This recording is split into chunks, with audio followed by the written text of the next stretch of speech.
What's up, everybody? Happy Blackout Friday. I'm happy that you guys can join me today. Got a good fucking show, man. I've been busy in the background. Drinking games tonight, Carrie. I've been working on a cover today. I programmed all the drums for a drum cover. That's been a lot of fun. That will go straight to my Patreon. I'll be focusing on that a lot more. The reason I've been so quiet on Patreon is because I've been so focused on learning OBS, man. It became like, I was having trouble with this, that, or the other thing. Plus, now you guys see there's a chat up. So I've been just learning how to make this experience better for everybody. So the Patreon's been a little slow, but I'm gonna start picking that up with some covers. I did something for behind the scenes. I have a vault full of fucking old songs, demos from Darrow Chemical Company, the Doomsday Prophecy, Gotham Road, songs that were supposed to be used by Michael Graves, just shit that I have laying around from way back in the day. So I'm going to start using Patreon to start getting some of that shit from the vault out to you guys. Super exclusive. Only people from the Patreon get it. When I do demos, Patreon customers will get it first. I'll do maybe like a week where you have first dibs on the song. Just please, if you sign up for Patreon, make sure you don't share any of this shit. This stuff is for you guys. It's not meant for public consumption. I do it for you guys because you're contributing to the cause and you're helping me during this fucking crazy time. We all know what's happening. I left Michael. Fucking the world's not fucking. We're not moving. No one's touring. So I can't get a job touring because no one's fucking touring. So in this weird time, this is how I'm gonna operate until we're back and I can get myself on a project. The website's fucking up. I think I fixed the tip thing. So today maybe we'll do the tips where if you tip, we'll do some shots. Today on Blackout Friday, we'll be drinking Tullamore Dew. Tullamore Dew, everybody. I have a shot glass today. Bottoms up. There you go. I forgot where I got that. Don't ask me. Carrie, Richard, thank you for joining me today. Tonight, I have a very special guest. Drop that P.O. box. I'll bring you some damn Loki soap. Yeah, I need Loki soap. But I have a special guest today. He's been integral in helping me build up this channel, this fucking show. He's done he's done all the graphics for it. The logo, the Loki Guitar official logo, the Talkin Brash logo. It's gone through some changes. He's done the intro video for me that you saw today. He's helped me bring this channel along a lot, man. So I'm fucking stoked to have him on. He's been behind the scenes working on stuff for like 10 years, creating flyers I think he's created Doomsday flyers. I could be wrong, but I'm pretty sure Joe tasked him on doing that stuff. He's been doing stuff for Darrow Chemical Company, merch designs, t-shirt designs, flyers, you name it. He created the new Michael Graves logo that we had been using for a long time. Oh, you gave that to me in Glasgow. Lynette, yeah, here you go. This made it. This will be my shot glass. Yeah, thank you, Lynette. I met Rick back in the fucking Gotham Road days, everybody, so let's welcome in Rick Carrillo. Unmute yourself, homie. Unmute yourself. Hold on, I gotta ask to do it. There we go.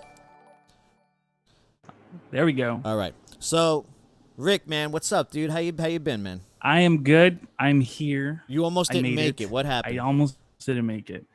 So I was packing up my gear after work, and truck wouldn't start, man. And I was like, "Is this a sign? Am I not supposed to go on?" And fortunately, a coworker of mine had a battery pack, or like a jump start pack. So we were able to get me back on the road and right. And home for this. Yeah, for the Blackout Friday. In fact, let me fucking open this now that it's Blackout Friday. Yeah, guys, let's do it. Thank you so much for fucking joining me on this journey of Talkin Brash. Like, I'm finally getting the hang of this. And now that I am, I can start. Today I felt like really comfortable. I can start working on other things. Like, I hadn't programmed drums for another song in a while. And today I did that. So I feel like now that I've gotten a bit of a hang of this, I can do and get to work on all this other shit that I want to do. Let me pour a shot here. Fucking A. Got to start this off right. We got to fucking cheers it off. Rick, thank you for fucking hanging out with me. Sir. Everybody, thank you for hanging out with me. Cheers. Yeah. Cheers, guys.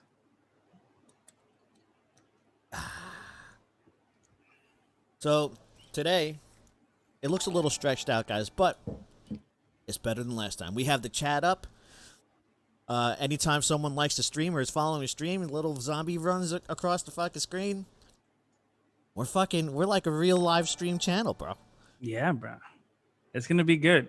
Yeah, and thank you. I hope that tip thing works, man. I think it will. I think I figured it out. It was making people jump through hoops and like log into this, log into that. I think now if you fucking send a tip, it just goes straight through. That'd be good. Yeah. Fucking spend money on the portal. Right on. Thank you, Carrie. For reals. Yeah, So, it did save the day today. Yeah. So tell me, what's Monster Multimedia? What's going on with that? How'd you get started with this? What do you do? What's going on? So, I guess I started. Man, I started doing graphic design back in 2000. And damn, how old are you? I am 36. You old man. I am. I just turned 36. And I know a couple of people in the chat did wish me a happy birthday, so thank you again for that.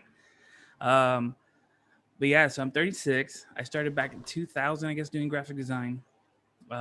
Maybe before that, I can't really remember. But the software that I was using was Jask Paint Shop Pro, which is pretty much like Paint 3D right now on Windows 10. Yeah. Started doing websites and things like that. Primarily, I was into this thing called e-wrestling. Did you ever hear of e-wrestling? Yes. Oh, okay, cool. All right. So I was part of an organization, and would help out with the graphics, would help out with maintaining the website and stuff like that. So that's where I got my foot in the ground with graphic design. It was something that I really enjoyed doing because I was big into wrestling, but I was too young to do any of it for reals, I guess. So I started with that, doing graphics. And it was mainly like making the logos for the wrestlers' names, Right. That's badass. So whenever their matchups would come about, you'd have Power Surge versus the Mighty Mylan Quinn or whatever. So we'd have decent graphics for everybody that was participating in that e-wrestling fed, just give them a little bit of oomph to their story. After that, I started working with a band called Wolf Ticket, and they primarily needed somebody to what do. What a name, Wolf Ticket. Wolf Ticket. That, try looking up the meaning of that. I'm gonna now. And yeah, try it. It's super. It's super weird, man. Like I asked the guys, like, why did y'all name the band Wolf Ticket? And because the first flyer I made for them was like a wolf, and they're like, it has nothing to do with a wolf. And I was like, what do you mean it has nothing to do with a wolf? Why is the word wolf in it? And he's like, no, it's all together, Wolf Ticket. And I was like, so is it Wolf Thicket? And like these guys they had no idea what their name meant, and I couldn't work not knowing what their name meant. And eventually I saw a movie 1,000 times. It's called Blood In, Blood Out. I don't know if you've ever heard of that one. I have not. All right. Well, Benjamin Bratt comes out in it. He's that dude from Miss Congeniality, I guess. Okay, yeah. I was watching that last night, so I know he's in it. So Benjamin Bratt is in it. The guy that played Ken Masters in the Street Fighter movies in it. Damian Chapa. He's in it. Who else is like big that comes out in it? There's not really big names in there, but Right. But those two are in it, and Machete, Oh yeah, yeah, Danny yeah. Trejo, Right.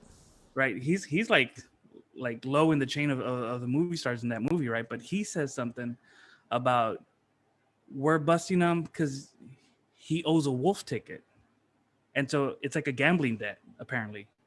Fucking A. Yeah, but these guys didn't know what that was. They just thought it was a cool word and named Right. their band that. But it was great. It was great. Figuring all that out was a process. Working with them after that changed everything. And these guys were like one of the new metal bands that came out in the scene. Right. You know, in Korn, Limp Bizkit were hitting hard, and so their sound was very familiar to that. But it was also really like hardcore, you know, at some points. They had so many genres blended in with them, and I We all really went did. through our new metal phase, man. I mean, Right? I sent you one of those Angelson songs, and you're like, oh yeah, check this out. Yeah, it is. Yeah, and that's what that triggered that memory of Yeah. Wolf Ticket actually. So I started doing work for them. I did photography, went out on the road with them, documented their tours. Um, I didn't get to work on their album work stuff. They had hired some guy, Henry Kirai, I think it was his name, uh, to do both their albums, covers and stuff like that. But I handled everything else for them: stickers, shirts, the website, and what else? So you started this shit young. Yeah, I did. Yeah. And I loved it. I'm a real. I think I have like a god complex, you know, where I like to create things. Right. You know, the games that I like to play are like Civilization and you know, stupid things like that. Just the things where I I'm have the full opposite. control. I play all the games where you kill everything. Yeah. Like I No. recently, now that since I've had downtime, I was playing Assassin's Creed Odyssey. I know it's a couple years old, but dude, you know, the last 5 years of my life, I have not had the Yeah. time to play anything. Okay, Not at so all. I fucking caught up with Assassin's Creed Odyssey, and I just I take my sweet ass time leveling up because I'm killing everybody. Yeah. Damn, yeah, no, I like right now I'm playing Civilization. I don't even know what number it is, right? But it's the latest one. You know, and it just takes its time. You know, you got to develop Right. your your civilization. You know, and it just takes its time, and I do enjoy that. But I like being creative, and I can't draw for shit, dude. I can't draw at all. So you know, when Photoshop came, like Photoshop was, I guess, like the back when I started, because like I said, I started with Paint Shop Pro, and then Photoshop was like the top tier photo editing stuff, Right. and I was like, well, I don't do any photo editing, right? I want something more for artsy stuff, and and so I went with that option instead. But eventually, I moved on to Photoshop, and it had so many different layers and effects and stuff like that, and it made everything so much easier Yeah. than, like I said, working with what we have now is a Paint 3D on Windows 10. So I used Photoshop when I was a kid, but it was only to superimpose penises in my friend's mouth. I still do that. Right. I showed you a picture yesterday. Right. That's all it was ever for. You know, it's great. I love and you know what? Like I have that on like my ad for Monster Multimedia, like, you know, photo manipulation. You know, if you want to put somebody in an uncomfortable spot, I can do that for you. You know, or put their face on somebody else's body. It's, you know, not everybody can do it, so but I can. You know, Yeah. it makes things fun. It's a good joke from time to time. Right. Penises are Yeah. always funny. They are. Yeah, I have a funny story about erect penis. Damn. And no, what was it? Oh, man, I have such bad memory. Anyways, my wife and I went to the dentist, and she was drawing something on her phone, and it was like an erect penis or something like that. And the dentist was like, "Hey, man, like, what are you working on there?" And she just flipped her phone over, and he was just like, "Geez, like, why did I ask?" And she's like, "Yeah, it was a work of art." She's so honest. Oh yeah, no, honesty is the best policy. Yeah. But yeah, and he got a kick out of it, but he learned his lesson not to Have to ask that shit no more, right? Yeah, what are you doing? But yeah. So where was I? Wolf Ticket. Started with them. Went on the road. Um, Came back and was like super inspired to like start doing music for myself as well. Mm-hmm. And so when I started Scarecrow, I, had creative freedom for everything in that band because it was mine. And so that pushed me to be even better at a graphic artist. Yeah, you have a lot more when it's your own stuff. There's a lot more incentive to be good. Yeah, no, You know definitely. what I mean? Sorry. And let me stop you here. Like, was all this in Laredo? What do you mean, all of this? Like, did you grow up there? Like, were you always living there? I was born in McAllen, Texas, Okay, and but I was raised in Laredo. I think I was 3 or 4 when we moved to Laredo, and I've been here ever since. gotcha. Yeah. Someone's asking who starts a conversation with, I have a funny story about erect penis. Who doesn't? Right. Listen, Richard, that just says something about yourself. Right? What are you doing wrong? Right. But yeah, so everything's pretty much out of Laredo. And I mean, for those of you that don't know about Laredo, it is a border town right on the border. We have three bridges that come through our city into Nuevo Laredo, Mexico. It's 150 miles south of San Antonio, and we have been featured in, well, just our name pretty much. But that new Terminator movie mentions Laredo, Texas as like the spot where they need to meet. I don't know if you Right. did you see that movie? Totally. I was like in the theater with my wife, and I was like, "What the hell did they just mention Laredo, Texas? And what is going on here?" Because Skynet's real, man. Look what's happening. I used to work for Sony Broadcasting, and we used to get our parts out of Laredo. All the Okay. professional broadcasting equipment parts, they all came out of Laredo. Yeah, we got a bunch of warehouses for Sony here. And trains come in and go as well. We got Kansas City Southern, and there's another one. Don't really remember which one, but yeah. So everything moves. Not everything, but a lot of stuff moves through Laredo, including drugs and sex slaves. Right. It's great. They just found some girl 2-3 days ago. Jesus. She was missing in North Texas, and they found her here. Really? Yeah, they were getting ready to send her out, man. That's fucking off. Yep. But yeah, so Laredo's it's okay. I wouldn't diss it. It is what it is. It's not the best city in the world, but it's not the worst either. It's not what the media pictures us to be. Draws us out to be, but I mean the culture is pretty much all right. We have a good blend of everything. It's mainly Hispanic. So if you're raised Hispanic, you blend well. Right. If you can get away with Spanish in your conversation, you'll be all right in Laredo.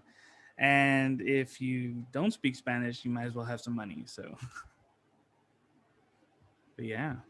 So yeah, everything has happened in Laredo, which is odd because, you guys were from Jersey and here I am, Yeah, dude. So how the fuck did that happen? So we met you in Gotham Road. You were at a Gotham Road show, right? Yeah. That is when? 2003? 2003. Yeah, it was the first Gotham Road show I went to, and that was in San Antonio. I saw some pictures. You had a baby face, bro. You looked like a baby. I did. People are telling you to shotgun that beer, by the way. Shotgun that beer? Did you get any tip money in there? No, yeah. You have to, if you want us to do something ridiculous like shotgun a beer or just me to have like shots, I will do shots on command, but you have to tip me on the website. We'll both drink if you tip. Loki Guitar Official. Go to the tip function. If you tip $5 or more, We will fucking he'll just fucking chug the rest of his beer. I'll do a fucking shot on command. And oh yeah, and he's got fucking Captain Morgan, dude. You may not fucking come out of this alive. Need to link it, dude. It's right there on the fucking screen. LokiGuitarOfficial.com. I need to link it. You can't type. You can't type something on the goddamn computer. Right? You know, actually, I used to get yelled at this a lot by everyone I've ever toured with. Because you know, after the show, the fans were at the merch table, and like, they need help. And Arturo is always a guy that's very helpful. But I would always be like, you know, motherfucker, you can't fucking read the sign? Like, they would ask a question that the answer is right in fucking front of them. Right? And at the show, I'd be like, yo, it says it right fucking there. You can't fucking you can't follow directions. You can't read the sign. So Arturo used to like chase me away from the merch table. Yo, you gotta be nice. This is why it's called Talkin Brash, guys. Yeah, you go. Thank you, Rick, for fucking putting it in there. Right? See? It's always good cop, bad cop with me. Fucking someone's always got to fucking do the nice thing while I'm being an asshole.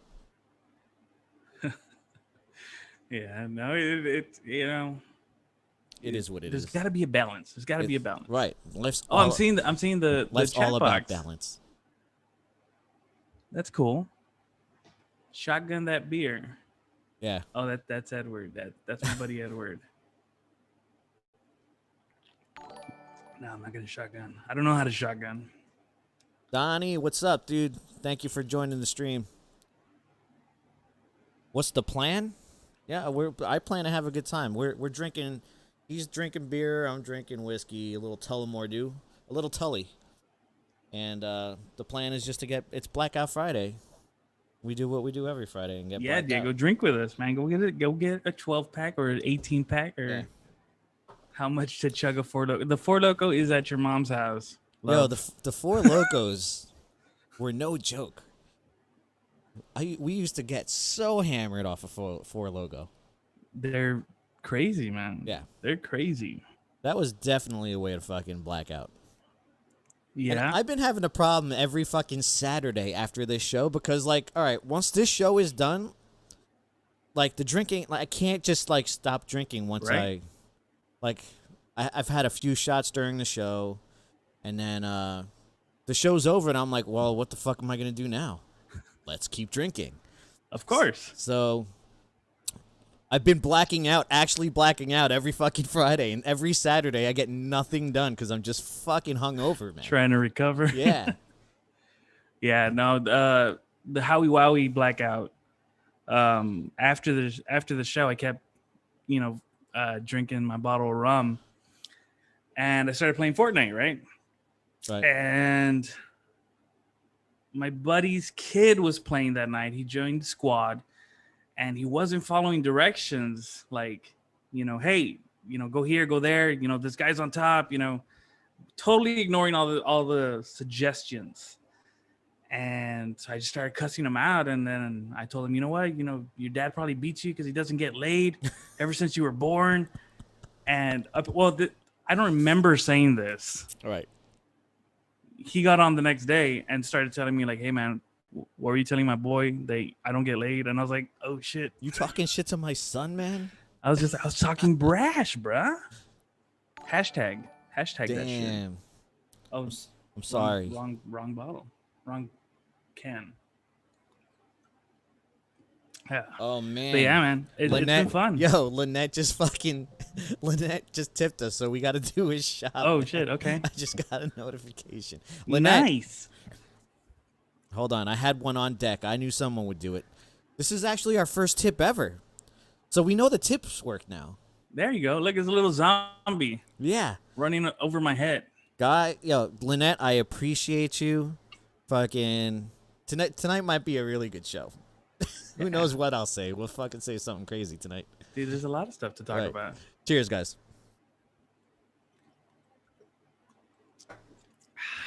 Ooh. It's a pirate's life for me. Nice. Lynette, I'm always cheeky. Okay? That goes without Goes without saying here. All right, so let's get back to story time. You met us during Gotham Road. What even brought you to go to a Gotham Road show? Because we were kind of an obscure band, dude. Like, not Yes. everyone that liked the Misfits knew that Michael was doing Gotham Road. So what led you to Gotham Road? All right. I guess it would be Michael. I was in a cover band before I was in Scarecrow. Right. I was in a cover band, and Tony was our bassist in that band. Tony, I think you met him as Fausto Okay. Salinas. And he's like, well, everybody in the cover band was like, okay, everybody picked 4 songs, and that's what we'll start off with. All right, cool. And he picked The Shining, and I think it was Last Caress. And I was the drummer for the band. So The Shining was like brutal. the most awesome song that I had ever heard in my life. Right. All right. And I couldn't play it. I was just like, this is too fast. The bass, like I was starting out as a drummer, and it was just so challenging, and it motivated me to be a better drummer. But it also inspired me to look for more music that sounded like that. So I called Tony up and I go, hey man, like that song that you picked, the Misfits, like, how do I hear more about this? And he just sent me down the rabbit hole, right? But it was just Misfit stuff. He had no idea about Mr. Monster. He had no idea about Blitzkid. And but that's what I found. So I found Mr. Monster, I found Blitzkid, and the Misfits. That was the horror punk start for me. And again, this was back in like 2001, 2002. Right. So at that time, Misfits had already, broken up. Mm-hmm. And he gave me a call one day. He's like, hey, Graves and Chud are touring, and they're going to be in San Antonio. Let's go. And so we went. And so after Graves broke up, and then Gotham, like after that, I got on the message boards, Misfit Central, and I was a fanboy, man. Like, I was a mark. And well, after the Graves tour, again, that whole debacle happened, where, it just fell apart. Right. And then Gotham Road released something on, I guess, mp3.com, and I was just like, dude, this is like metal and clean. What was the first thing that you heard? You Awful Me. You Awful Me, okay. You Awful Me was the first song I heard from Gotham Road. And I think after that it was a cover of Blackbird, I think. And like the Gotham Road version of Blackbird, and shit, dude. I don't know. But Melt Away for me is the Gotham Road song. Right. So yeah, after that I was sold, man. I was gonna be there. And especially because I was also a big fan of Mr. Monster now. So you, JV, Paul were in Gotham Road, and I was like, this is like right. like an all-star collaboration. I gotta be there for this. And so I went. I got I got Scarecrow in my band to go with me up there, and we went and we hung out and enjoyed the show, and we were sold, dude. We were fans for. Where did we play? Where'd you see us? That was at the White Rabbit, I believe, the first time. Ah, yeah, fucking San Antonio? Yeah. Is that place still there or no? No, it's man, I think it's a gay bar now. We used to play there. Our friends, our tour manager Tito, his boys in Pitbull Daycare used to manage that place, or used to be Daycare, yeah. Man. Used to like promote out of that place, so that's the reason why we were there to begin with. Yeah, fucking our homies in Pitbull Daycare. Yeah. They're super industrial. I think I did a flyer for Pitbull Daycare once. Really? Yeah. Yeah. Because they played with Wolf Ticket, I think. Fucking A. Yeah. That would make sense. Yeah, they were super industrial, but like also metal. So that I think they would have fit in, because I heard that one song from Wolf Ticket. It would have made sense. Yeah. Yeah. No. Yeah, I remember Pitbull Daycare. Yeah, for sure. I think I even have a compilation CD with Pitbull Daycare and Wolf Ticket on it. Yeah. White Rabbit was a cool place, at least back then, man. Fucking, I had a blast over there. Actually, I got yelled at. I remember walking into that place, and me and Joe had, we were wearing cut-off sleeve shirts. Okay. and you weren't allowed to walk into that bar with a cut-off sleeve shirt. I'm like, what the fuck are you talking about? Like, yo, if we don't play tonight, there's no headliner, so if you want to kick me out, go right ahead. Damn. Yeah.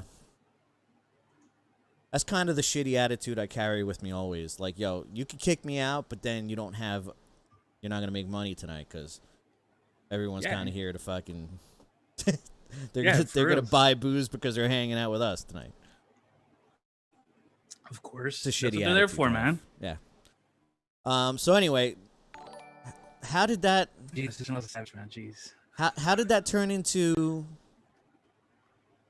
you working with us? All right, so you see us, that's one thing, but not everyone that sees us turns that into a working relationship.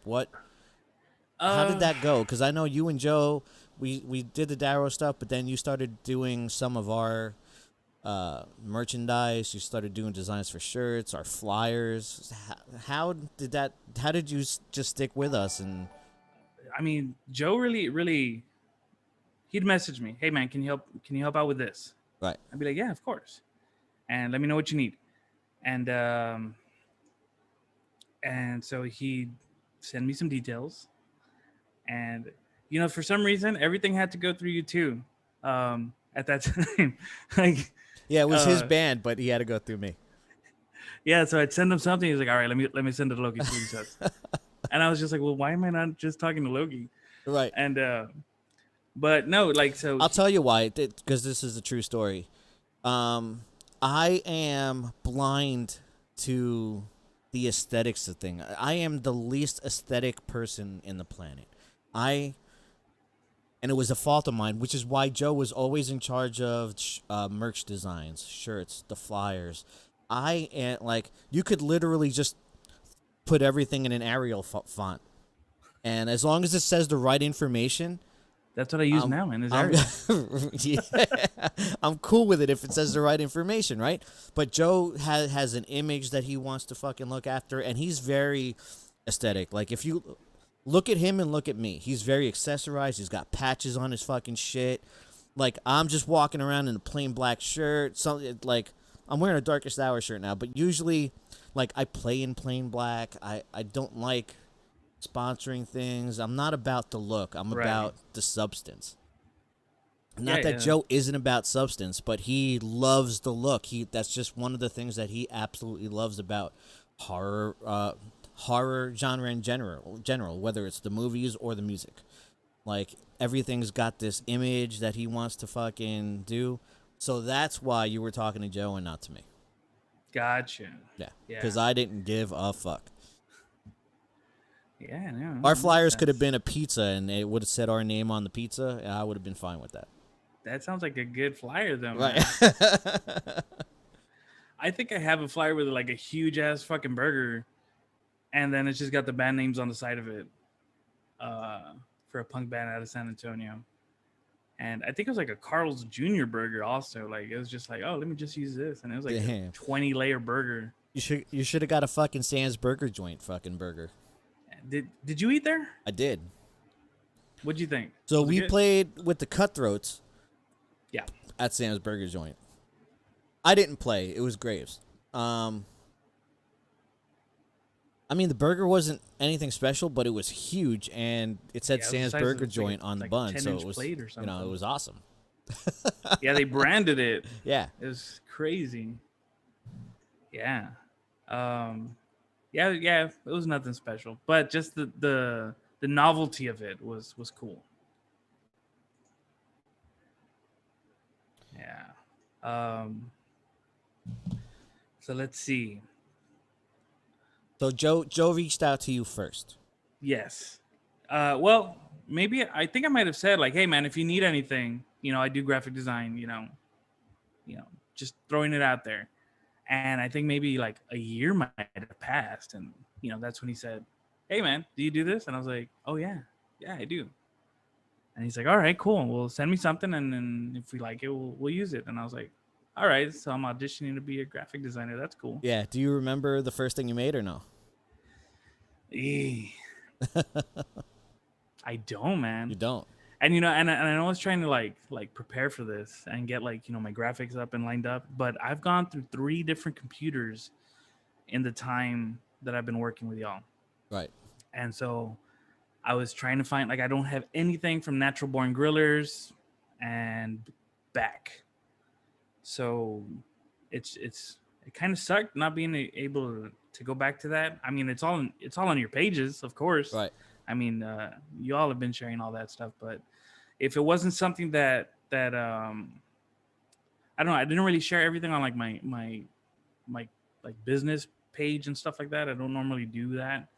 Um, but yeah, that kind of sucks that I couldn't have that to show. What were you making for us? Were you making just merch designs, or were you doing the flyers? Like, what was he asking you to do? Because I'm sure we come off as very needy. Hey, man, we need this. I think it started off with like stickers, man. Stickers, like, was like stickers and patches, and it was just like clean up the logo, here, make it for print. Oh damn, we got another donation, dog. Oh nice. I keep picking up the bottle of rum because I'm so used to drinking rum. Right. But I was like, you know what? If people are gonna be donating, I might as well have like some filler. But hey, man, like let's do it.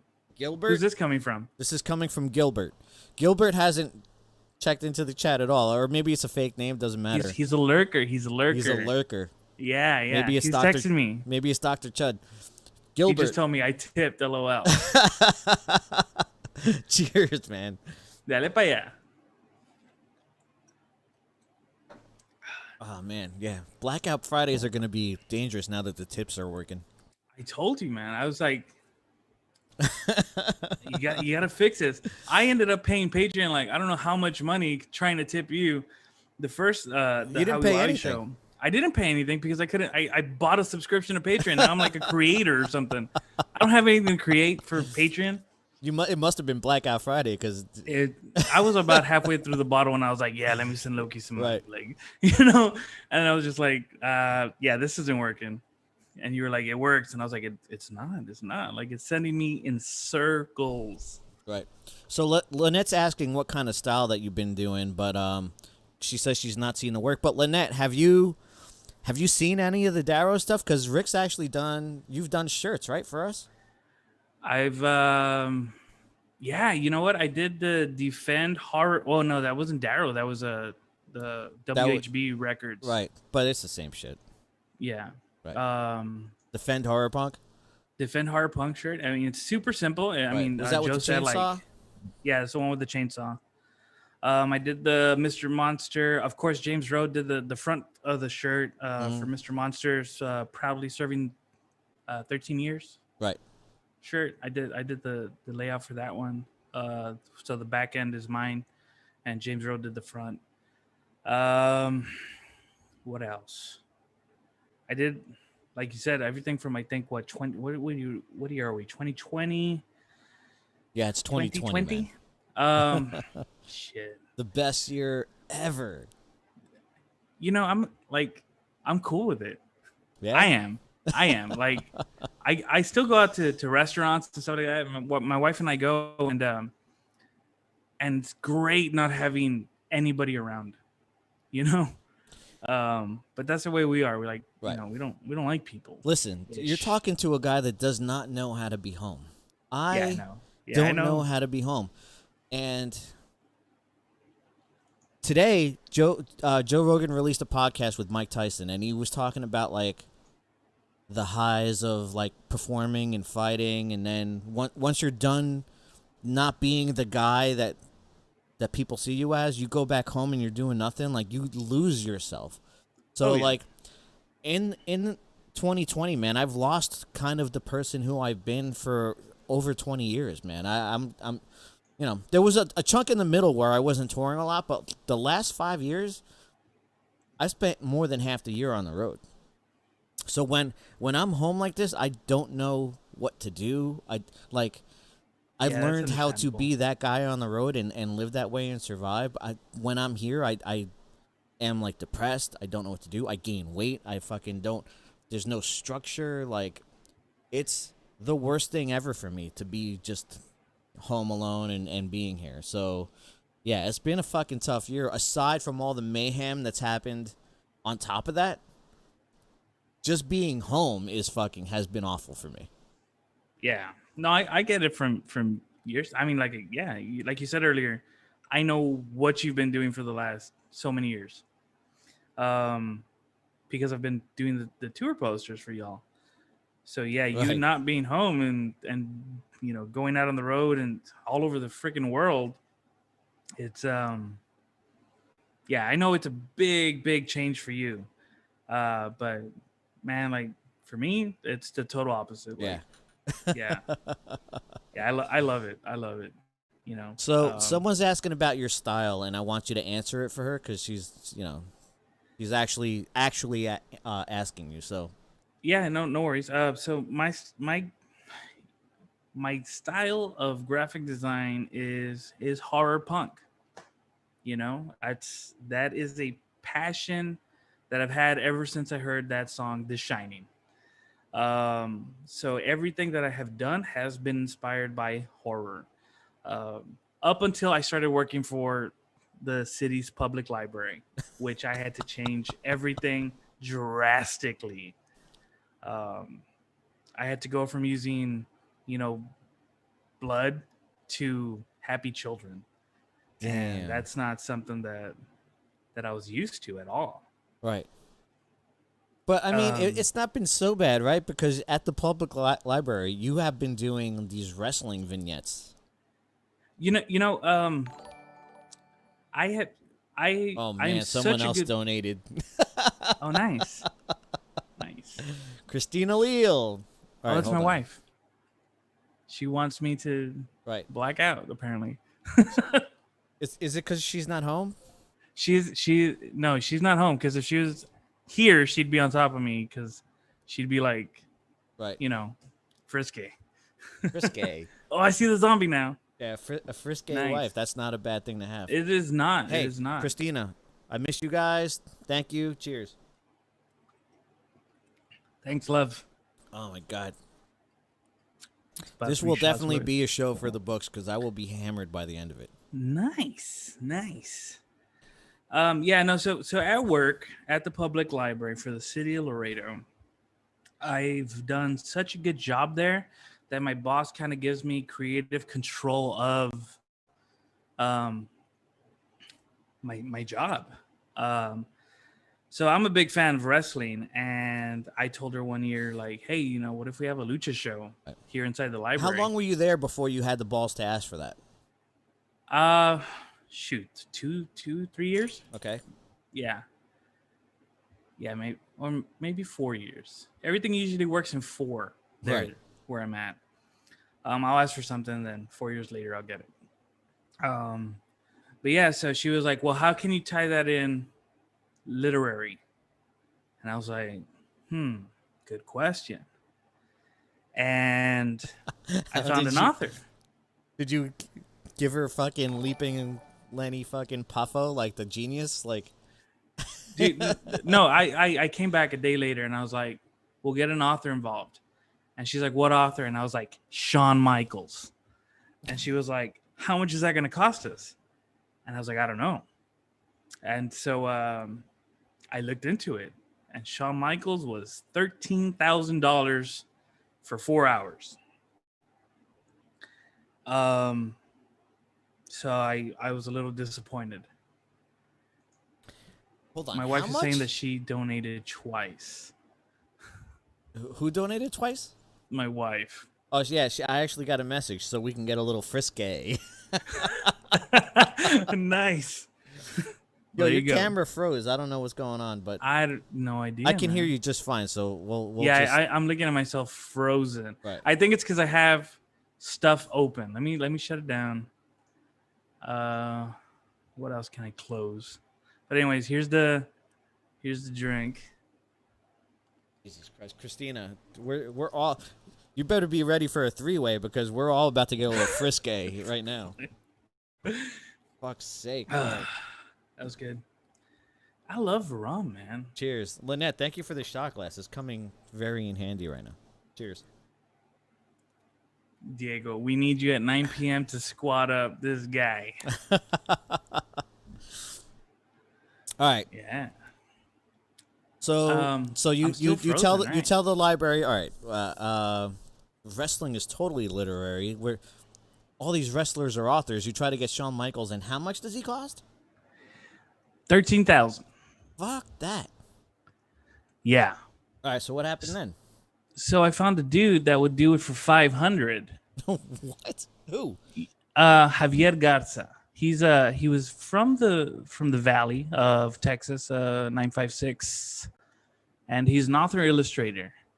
Oh, So you you just know what, shouted my out the 956. Damn. yeah, buddy. Jeez, okay, my battery died on my camera. That's why you're not getting any Okay, video. got it. I'll swap it. Don't worry. So I get Javier Garza to do the author part. He charges us $500. He comes in, fantastic storyteller, man. This guy's got good books, decent drawings. Well, good drawings. I don't mean to downplay him. He's good. Right. And so we get him, and I tell my boss, like, hey, I got Javier Garza. He's down to do it. It's $500. I got a wrestling company, a local company. They'll do it for free. What do you say? And she says, well, run it by risk management. And at that time, risk management did not care what we were doing as long as we had waivers signed. So I got the waiver signed. We did the show, and I did it for 5 years. Yeah, huh? Lucha at the library. That's fucking awesome. In the past few years, I've seen San Antonio do it. I've seen Seattle Public Library do it, or Washington Public Library. I don't remember. One of those, like, up north. And I was just like, this didn't happen before. None of this happened before. All of a sudden, Lucha at the library is taking off all over the nation. And I think it's because of me. Not to toot my own horn, but I am. Yeah, you have been a trendsetter for Lucha Library. Dude, I have.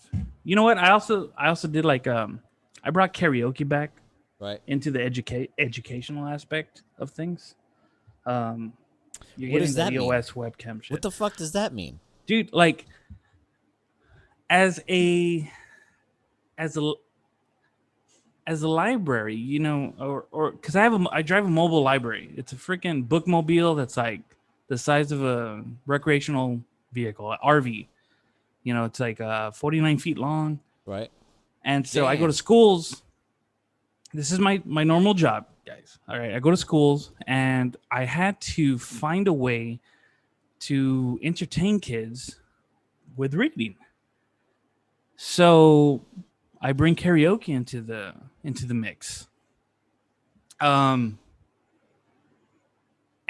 the kids love it. Right? And this is like maybe 5 years into me being a bookmobile driver. I go to a conference or a seminar for bookmobile drivers in Texas in Austin, right? No, sorry, it was Georgetown. It was Georgetown, Texas. It's a little bit away from Austin.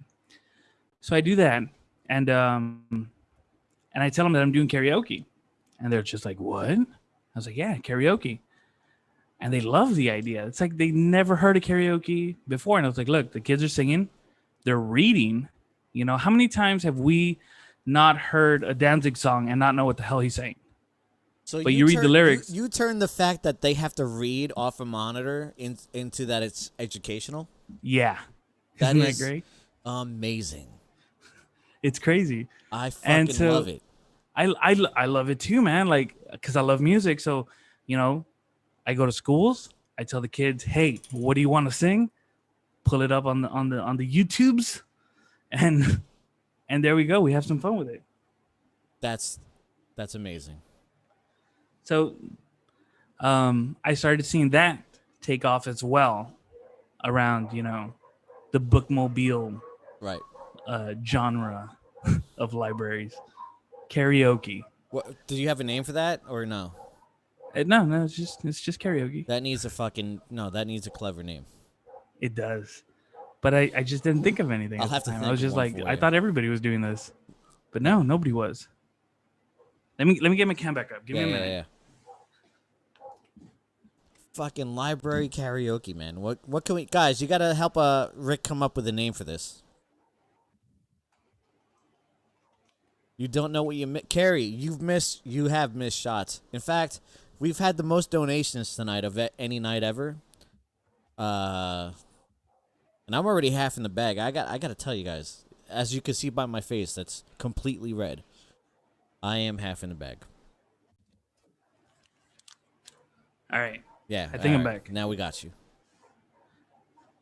So yeah, so everybody, we need a name for a library karaoke.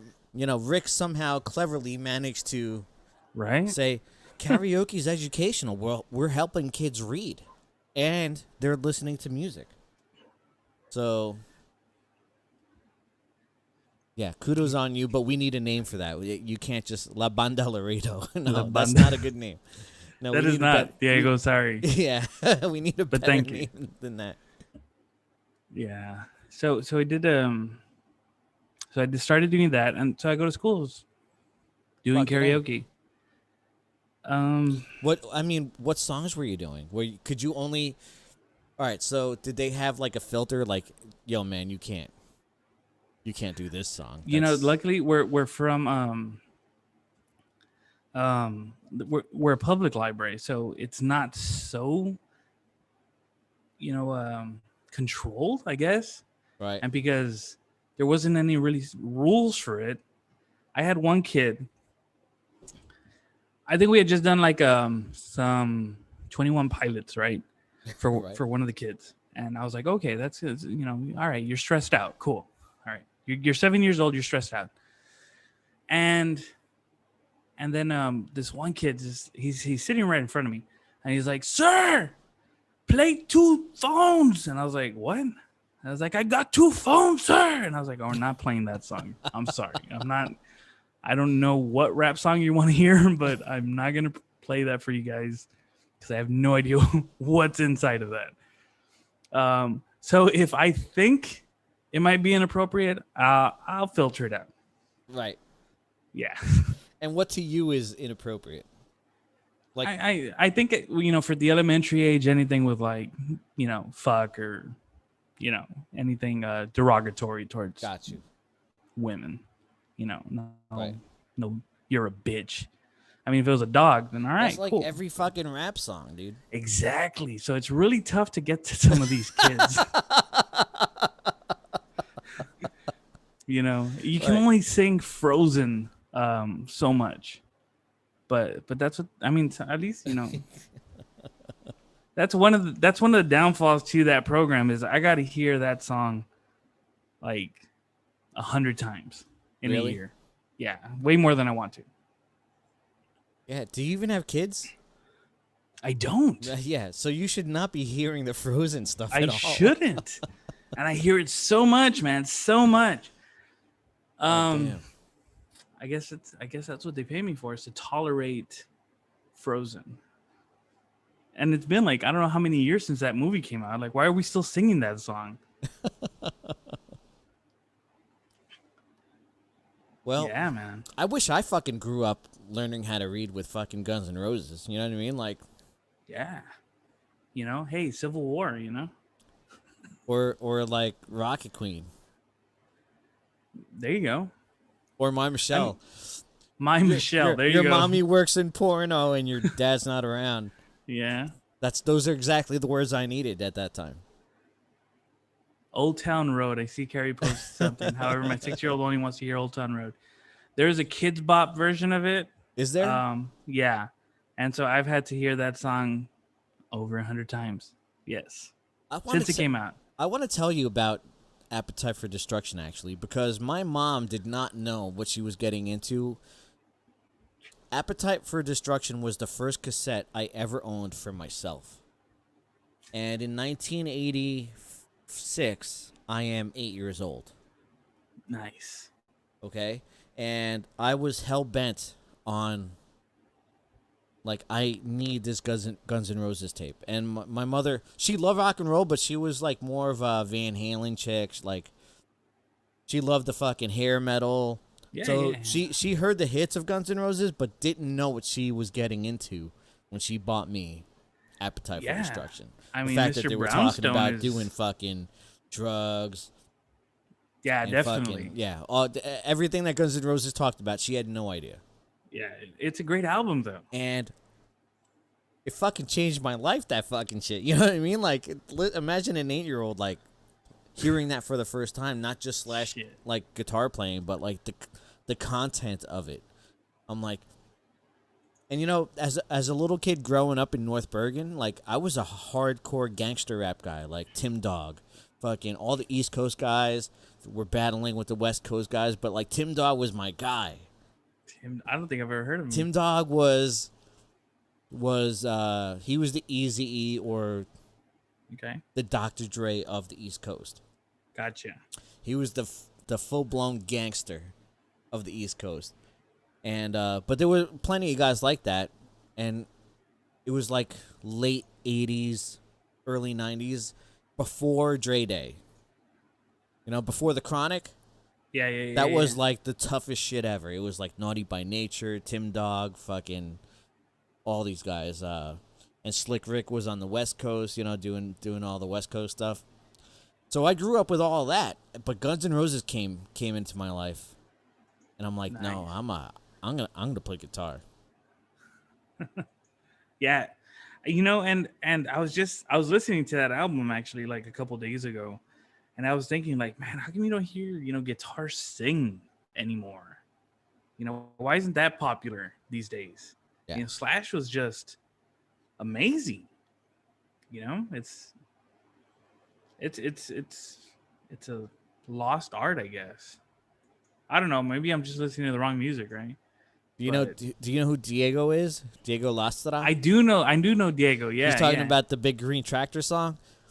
I have no idea what song that is. I know exactly what it is because I have made fun of it for years now. It's "Come and Take a Ride on My Big Green Tractor." You never heard that song ever? No, I've never heard that song. We can go slow or we can go faster, but come and take a ride on my big green tractor. Dang. Yeah.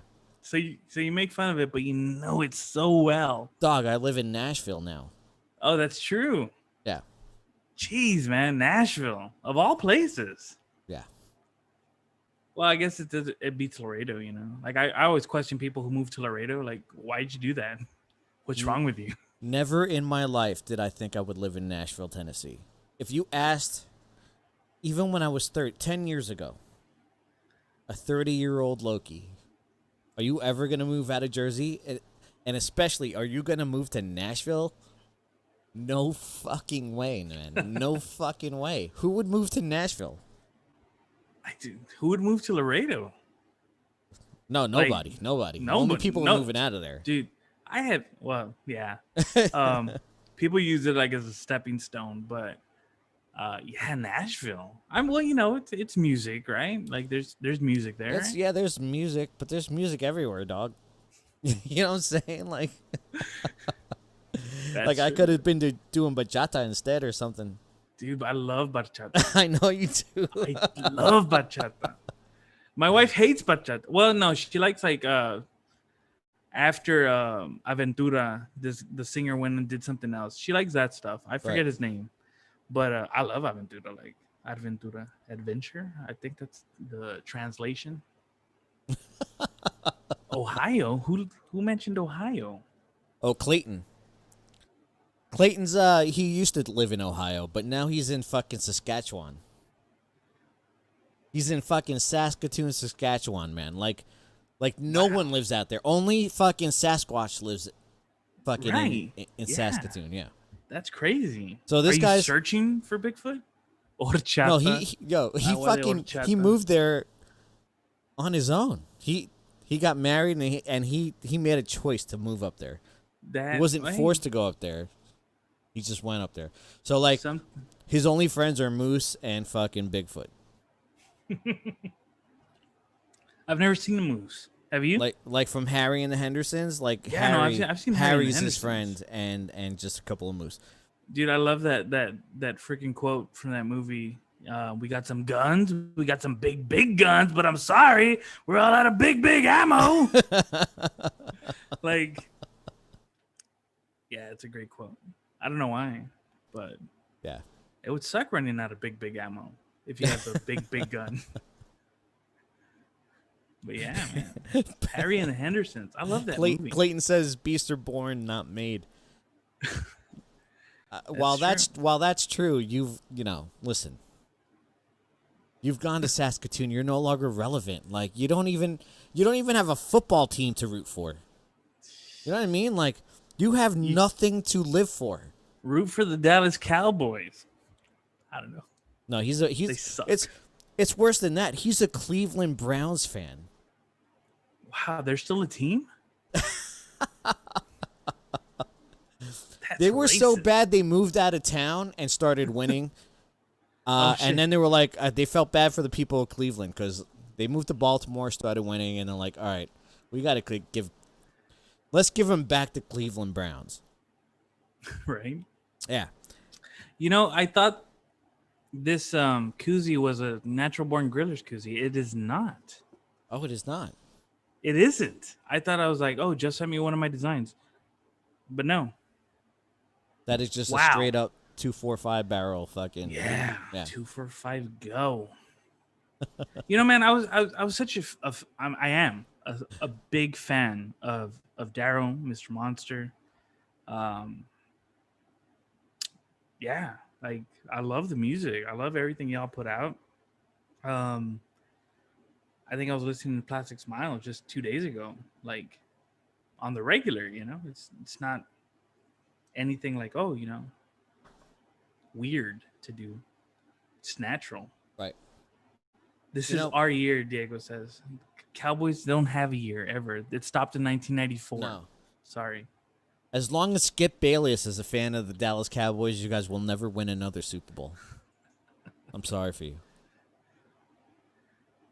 Yeah, no, I'm not a fan. I like the Saints. Yeah. If anything.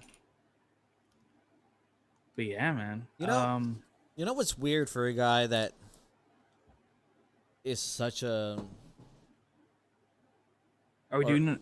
maybe I'm not a big deal, but like I have taken a large part in the horror community. Mm-hmm.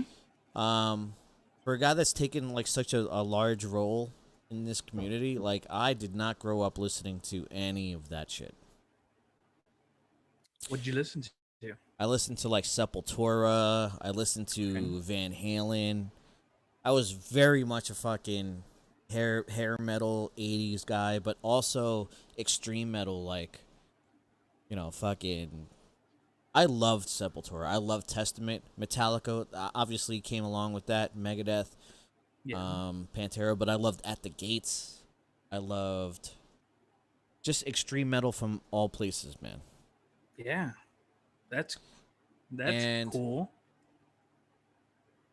I'm totally the opposite. When Jason came into my life and he was, you know, telling me about not like I knew the old Misfits because, you know, of all the covers that existed, and you know I knew of those songs. But when he came up to me and started talking to me about the resurrected Misfits, I'm like, what the fuck is this shit? Like, who? Fuck out of here. You know what I mean? Yeah. Yeah. I mean, like I had never heard of the Misfits. I think I had heard Last Caress. Like that was like the most mainstream thing I had ever heard from them before I was in that cover band. And then when I heard The Shining, I just heard, you know, American Psycho, Famous Monsters, back to back. And I was just like, man, this is amazing. And I fell in love with the genre. Yeah. Well, I fell in love with those albums. I didn't know it was a genre yet, but like I said, I went down the rabbit hole and discovered at this time when I started searching, Blitzkid and Mr. Monster were, you know, up and coming. Right. And I was just like, man, this is great. I mean, Blitzkid was more punk, Mr. Monster was more 50s, and I was like, I love the 50s, man. I love Paul Anka, you know, like This is great. I love boo wop. Like, this is great. I gotta be honest with you. When we were in the middle of like boo wop, I didn't know we were creating a new word or nothing. Like, to me, we're just playing fucking songs. You know. I mean, and they were great. Right. Like, shit. I think Send More Paramedics, or no, yeah, Send More Paramedics was like my voice. You remember when phones used to have like songs for voicemail and stuff like that? Yeah. Like Send More Paramedics was my voicemail message. Jeez, that was so long ago. Yeah, jeez, okay. So yeah, Mr. Monster, Blitzkid were the epitome of horror punk. Besides the Misfits, I held all three on the same level. And eventually, I mean, I don't know, Mr. Monster just rang more to me. Call it a hopeless romantic or something, but the fact that How did a kid from Texas hear Mr. Monster? I don't understand. Like, dude, you got to I understand. work at a library now. For me, I mean, that's research crazy is, because yeah, for I real. don't know. We're just Jersey boys. We weren't. I don't know, man. Yeah, you know, after At the time, we weren't thinking that we were gonna tour. That was like, of course we wanted to, but like, it was never like, oh, we're gonna fucking make this music and everyone all over the world's gonna know about it. We had no idea. Okay, so like, how does a kid from fucking Texas hear about Mr. Monster? I think searching for the truth has always been a trait to myself. So searching for more horror punk was just natural. And like I said, at that time, that was the only thing going on in horror punk that was popular. Mr. Monster, Blitzkid, at least in the States. Right. You know, I'm sure some of the people listening know about Cellar Corpses nowadays. And Emilio and I, like, we met on Misfit Central. And That guy's he a used son to of a send. bitch. That guy used to be a son of a bitch. Him and Will. I love both of them, man. Yeah, I love both of them too, but they used to be son of a bitches. They're great, and that's why I love them, because there's tons of bitches. You know, no offense to their mothers. But yeah, like Emilio used to send me lyrics because I was in Scarecrow at the time, and he'd be like, "Hey man, like, what if you put these lyrics to music?" And you know what, like, and Emilio may not remember this, and he may deny it. I don't know. But he sent me lyrics to Teenage Witchcraft, which was now what is now known as Teenage Witchcraft. He titled it Dearly Departed. Right. Okay. And so I was like, okay, man, yeah, like, cool. Here are the lyrics. I showed it to my band. I presented it, and it didn't work out. Right. So we never used Emilio's lyrics for a Scarecrow song. However, we did use the title Dearly Departed. Anyways, Cellar Corpses, you know, overshoot Scarecrow by miles. Cellar Corpses was a great band. I haven't seen them recently, but I'm sure they're doing great. But yeah, we'll see. Yeah, we'll see. I mean, like I said, I haven't seen them, but it was just so surprising to see Emilio take off in the horror punk world, because he was just like me, a mark, a horror punk fan. Oh, trust me, I met Emilio when he was just a fucking fan. Emilio Menz was under the age of 18, trying to get into the Graves tours whenever we would cross up into, the Bay Area, because he lived in Santa Cruz, so he was always trying to get into the San Francisco shows, Santa Cruz shows, Oakland, whatever. Whenever we were up there, he was trying to be a part of that. But he was always underage, but he'd always be there. And I snuck that motherfucker into all those shows. Nice. You know what I mean? Fucking. So I met Emilio when he was just a little tiny guy, a Doyle wannabe. He's still, he was a Doyle wannabe for a long time. I could say this because I love busting his balls, but I love Emilio. Trust me, I love that kid. He's a fucking good kid. He is the nicest person. He is. He's such a teddy bear. Planet. Yeah, He is. I love him. I love him. And you know what? Like, I used to be a collector of Michael Graves stuff, up until um I had a A revelation. revelation. Yeah. Revelation. Had a revelation, and I was like, you know what? I'm not going to take anything into the afterlife, So Right. if somebody enjoys it more than me, by all means, right?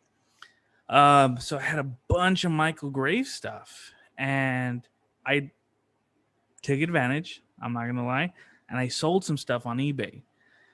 Michael had released something called Scarecrow Collections. Right. Made a nice buck off of that. Was that the 4 DVD or 4 Yeah, CD? Right. yeah. It was a great collection. Dude, for I'm some glad. reason that fucking 4 CD, if it had all the CDs intact, Yeah. cuz a lot of people only had 3.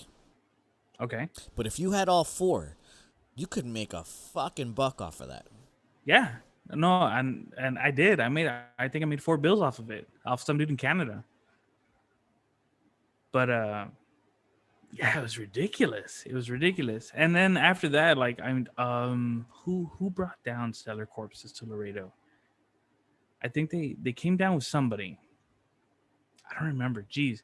But anyway, Stellar Corpses came down to Laredo, and I finally got to meet Emilio, the kid from the message boards, Misfit Central. And I was like, dude, I have this box of stuff. Here you go. I know you're a fan. I know it's going into the right hands. Take the rest of it. And I don't know how much value was in that box, but Emilio was just like so grateful. Right. And that was the last time I saw him. I only got to see Emilio once so far in my life. I've been trying to book Stellar Corpses for the past, while he was in it, for the past few years, and it never happened. But yeah, man, I love Emilio and Will. I mean, shit, I've met Will a couple times, and that's always fun. Will's so I haven't witty. heard from Will in a long time.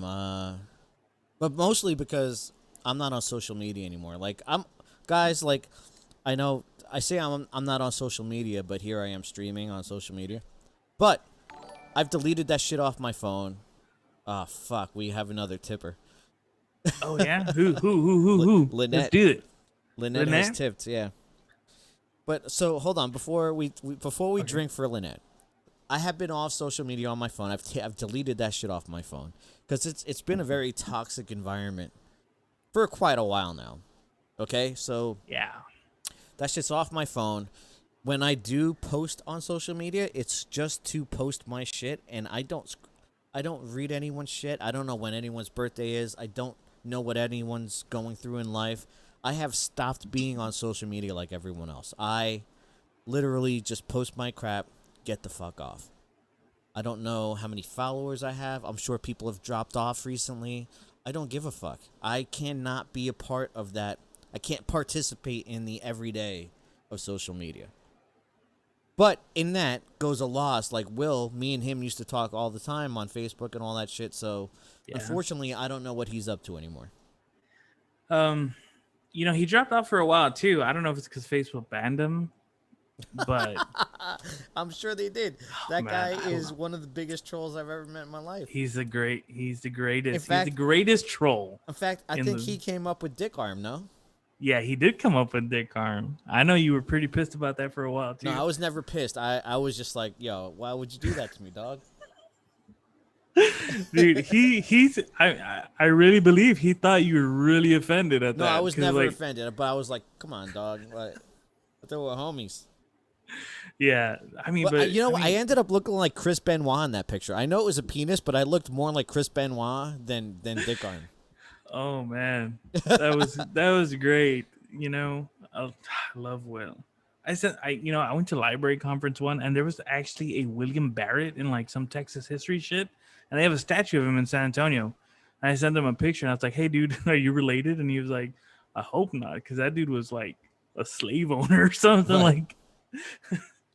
But he's done his research, I'm sure. But yeah, I love Will, and I think we had plans to meet up at an Electric Six show once, and I didn't make it out there.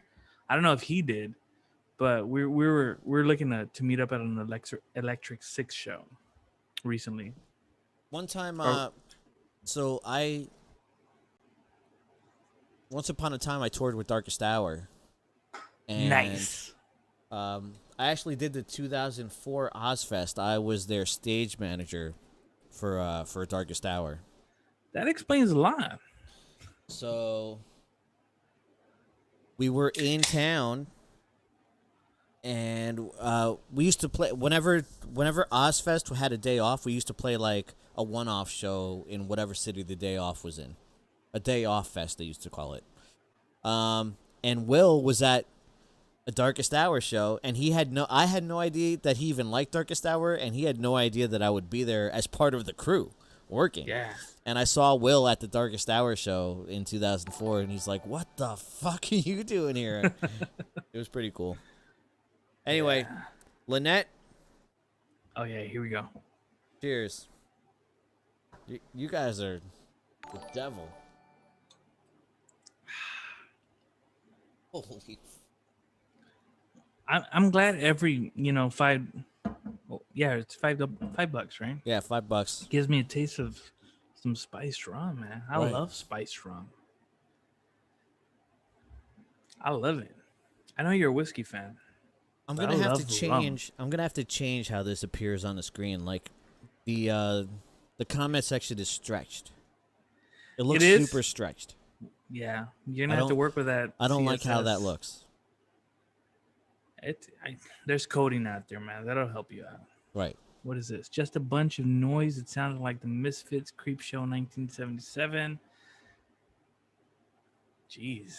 Scream Queen. Okay.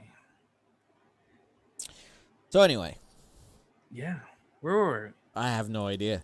I have no idea. I'm fucking hammered, guy. Hey, I'm thank you for good. getting me hammered. Yeah. I told you, dude. Fixing that tip The thing. tip is gonna, thing has really fucking helped the show, or maybe hurt the Yes. show. I don't know. It's but- gonna hurt it Right. in a way until we start offending people, man. Right. Holy moly. Listen. You know, I'm not so drunk where I'm just talking a bunch of shit because I have a lot of shit to talk. And Oh, yeah. I'm not to that point yet. So Yeah, me either. we're but still good. Yeah, we're good.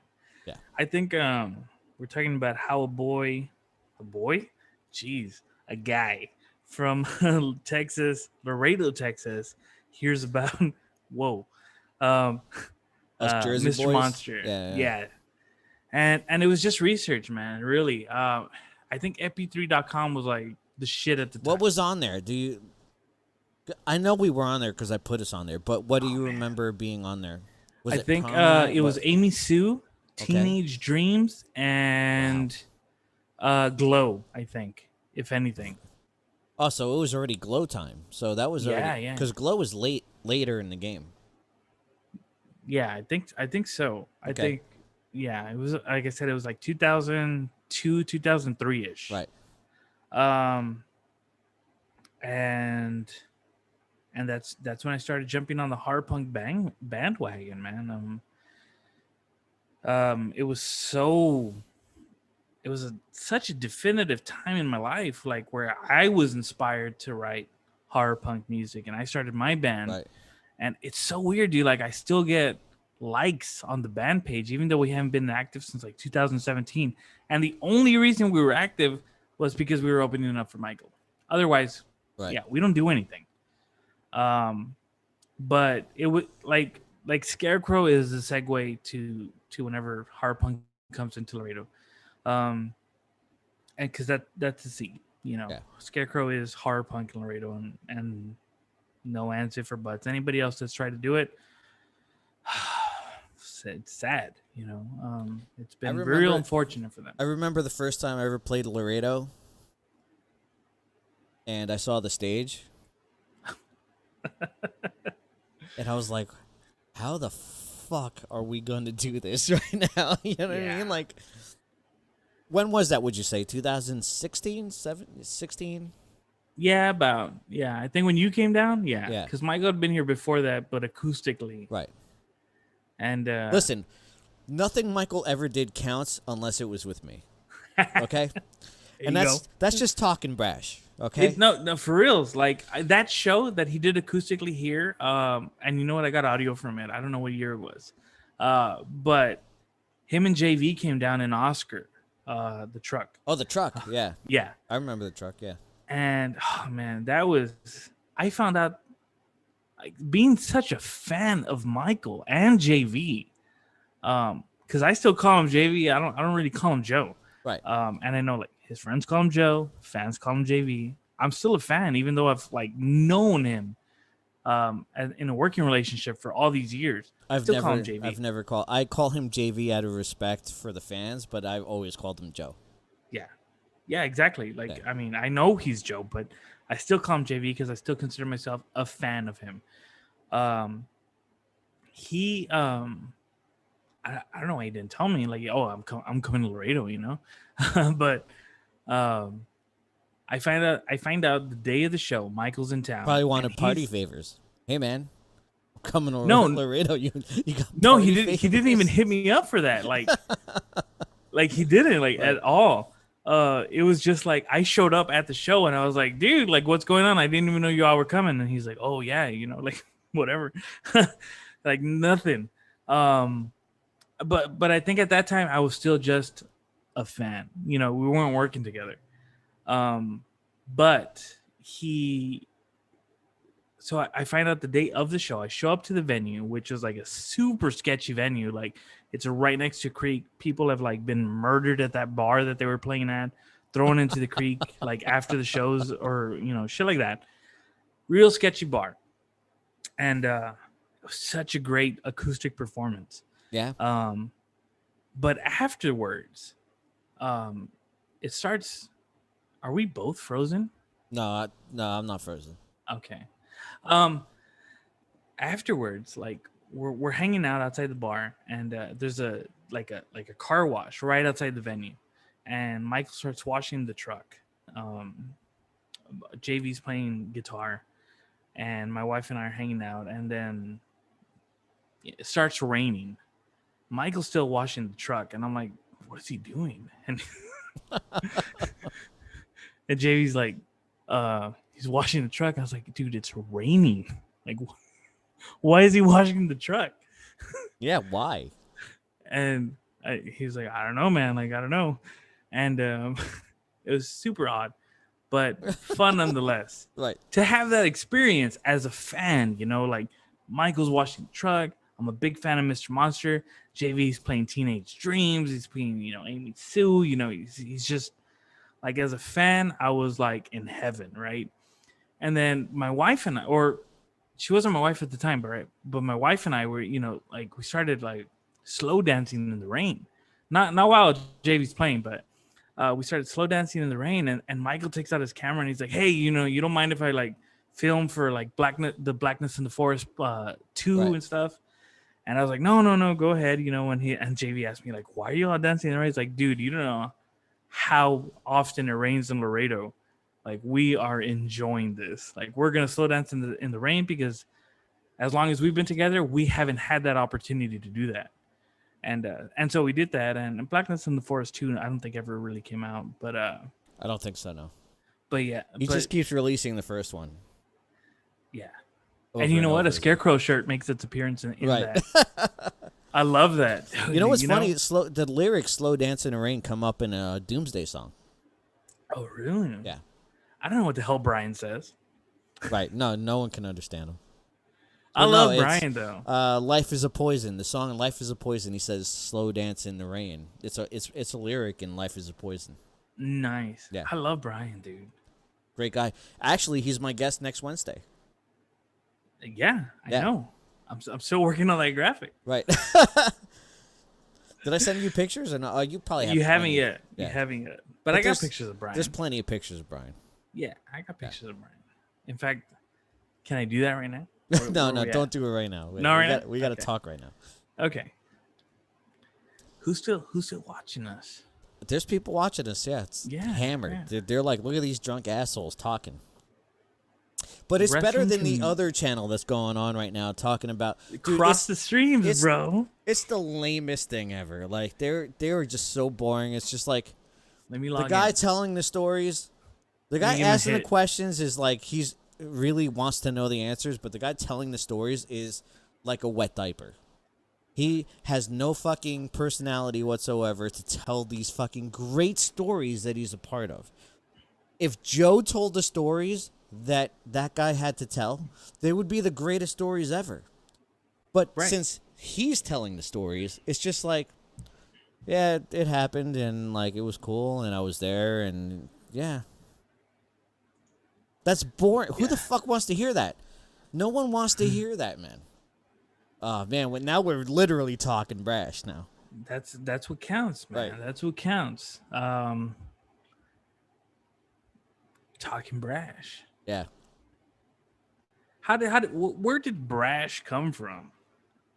Joe Yeah. made it up for me, man. Like cuz he used to have to tell people about me like, "Hey man, all right.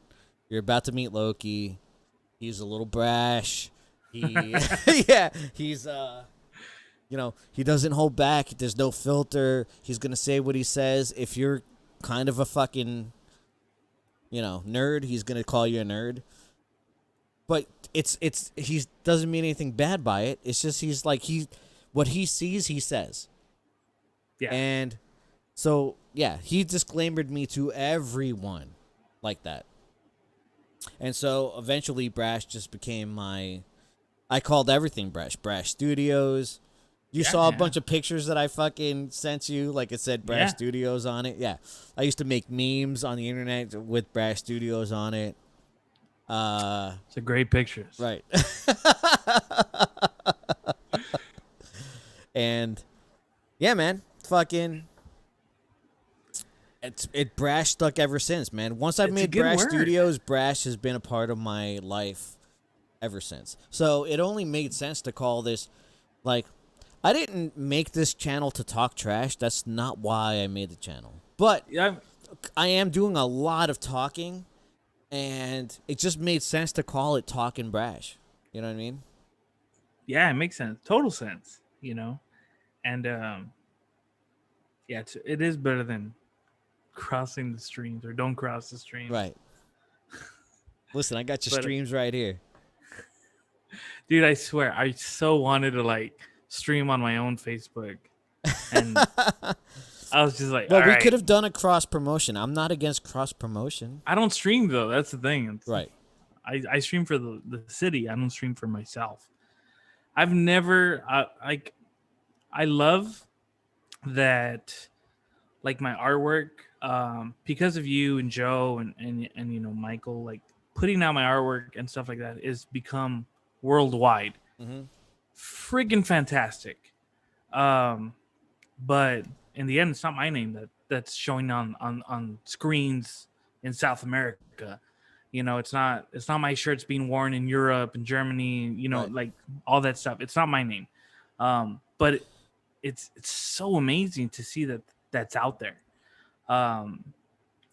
It's just fantastic. I mean, yeah, that's something I never took into account. Like, you made a lot of this shit. In fact, you've made every poster since I was back in the band.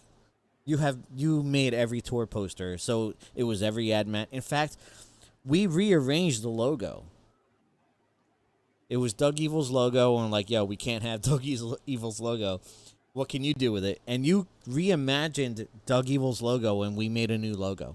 So everything that anyone has ever seen for Michael Graves, that was Rick's logo. Yeah, man, it's like amazing because I've always been such a fan, such a mark for the genre. Right. To actually be in the behind the scenes part, it's just amazing. And that's something I'm eternally grateful for. To be given that opportunity, that chance. I was looking through the show and tell folder that I was doing, and I remember this one time you asked me for a bass drum graphic. Yeah. Yeah, that I think Tony was going to use, Tony Baptist. And I was just like, okay. And it was the old like face paint graphic. Yeah, it was the half mask. Yeah. Yeah. And I was just like, okay, well, let's rework it. And I think that's where uh, the the original like logo or the new logo stemmed from. And it was just like, man, this is gonna be in every city, or every like the cities that they're touring in, and Right. people are gonna see this. And I was just like, wow, that's crazy, you know, and I don't know, man. Like I remember the last tour y'all came through with Howie. I was talking to Howie and I was like, we both have the same The wedding same ring. fucking ring. Yeah, that's right. Yeah. I remember this. And so we're talking about, I was like, dude, like, I don't know how I ended up, being here. And he's like, me either. I'm from Canada. You're from Laredo. Like, what is going on? Right. And I was like, it was meant to happen, I guess. And it was like fate, in a way. Yeah. Because it's not like any else, I guess, was, or I don't know. I mean, did you have anybody else like saying, hey, let me work for y'all? Let me work for y'all. People constantly wanted to work for us, but I was very, you know me, I'm particular as fuck, man. I was particular as fuck when I was a nobody. You know what I mean? That's good, though.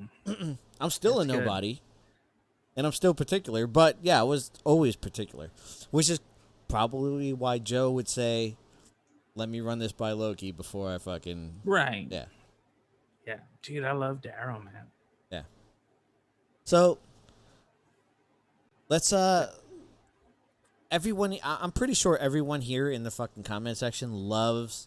They've been a part of the wrestling community. I know Lynette is. I know there's a bunch of people that love wrestling. Oh, what does Lynette do in the wrestling community? She's actually in the UK, and the UK has a great wrestling community. Oh, yeah.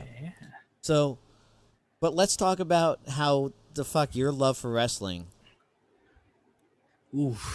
got, and do you follow the mainstream wrestling at this point or no? I don't. No. I don't. I've tried watching. But you did back in the day? I did. Okay. Dude, like, I was a huge fan of, like, Bret Hart. The excellence of execution, Bret Hart was my number one wrestler, right? And this was, of course, like at the, like, when the Warrior was coming down. Yeah. Because before that, it was the Warrior, but absolutely my favorite wrestler is Bret Hart. But yeah, I love that era of WWE, or World Wrestling Federation, as it should be called, just for a stupid website. The wrestling, I had no idea, man. I never met my grandpa, or I didn't know this about my grandpa. I had met him when I was Mil like, Máscaras? No. He's not Mil Máscaras, but he's El Salvaje, which is the Savage, which would go really well these days. Right. The Savage. But yeah, my grandpa was a wrestler in Mexico, and I didn't know this until I was older. But yeah, so I didn't know this until I started wrestling myself. And I started backyard wrestling, just like Mick Foley, my buddy Ruben Steele, he got me into the whole backyard wrestling gig. And it was real interesting to do the whole, I mean, we produced shows, bro. Like, nobody was around us. It was just the wrestlers in attendance. But we would film everything and we'd produce shows that nobody watched except ourselves. Because, it was real, like, I mean, there was no, like, internet at the time, like, no uploading or no live, like, live streaming and shit like that. So we were backyard wrestling with VHS tape, record everything. And Ruben, God bless his soul, man. He's there. He is a wrestler. He's a professional wrestler now. We started out in the backyard. He's doing it. He's living his dream, man. Right. He's wrestled stars, triple A stars like Pagano. He's wrestled Necro Butcher. He's wrestled Masada. Like, he is living the dream. And he's up and coming. He's gonna be a wrestling star. I guarantee it. And I grew up with him. You know, we went through high school. We started backyard wrestling, and then he's like, you know, let's start training. Let's do this professionally. We wrestled for a branch of NWAA. You know, it was a regional organization from Tennessee to Texas. Right. You know, and it was Doink the Clown, one of the Doinks, wrestled in the club. So like it was legit. Like, we were professional wrestling with like stars that were in the WWE. It's crazy, man. And I mean, this valley, I mean, from Texas to Tennessee was actually a really popular valley. Like, you got the guys like Smoky Mountain Wrestling with Jim Cornette. You got fucking Memphis, Jerry Lawler's fucking crew. But like, that whole strip going straight down into Texas was always the hugest territories of wrestling. Oh yeah. It's fascinating, man. The whole wrestling world. I love it. The business, it became a part of me, you know, even the lingo like gimmick and jobber and worker and stuff like that. Dude, if you knew, I actually got into a fight with Nim Vin for calling him a jobber. Because he viewed that as such a negative term.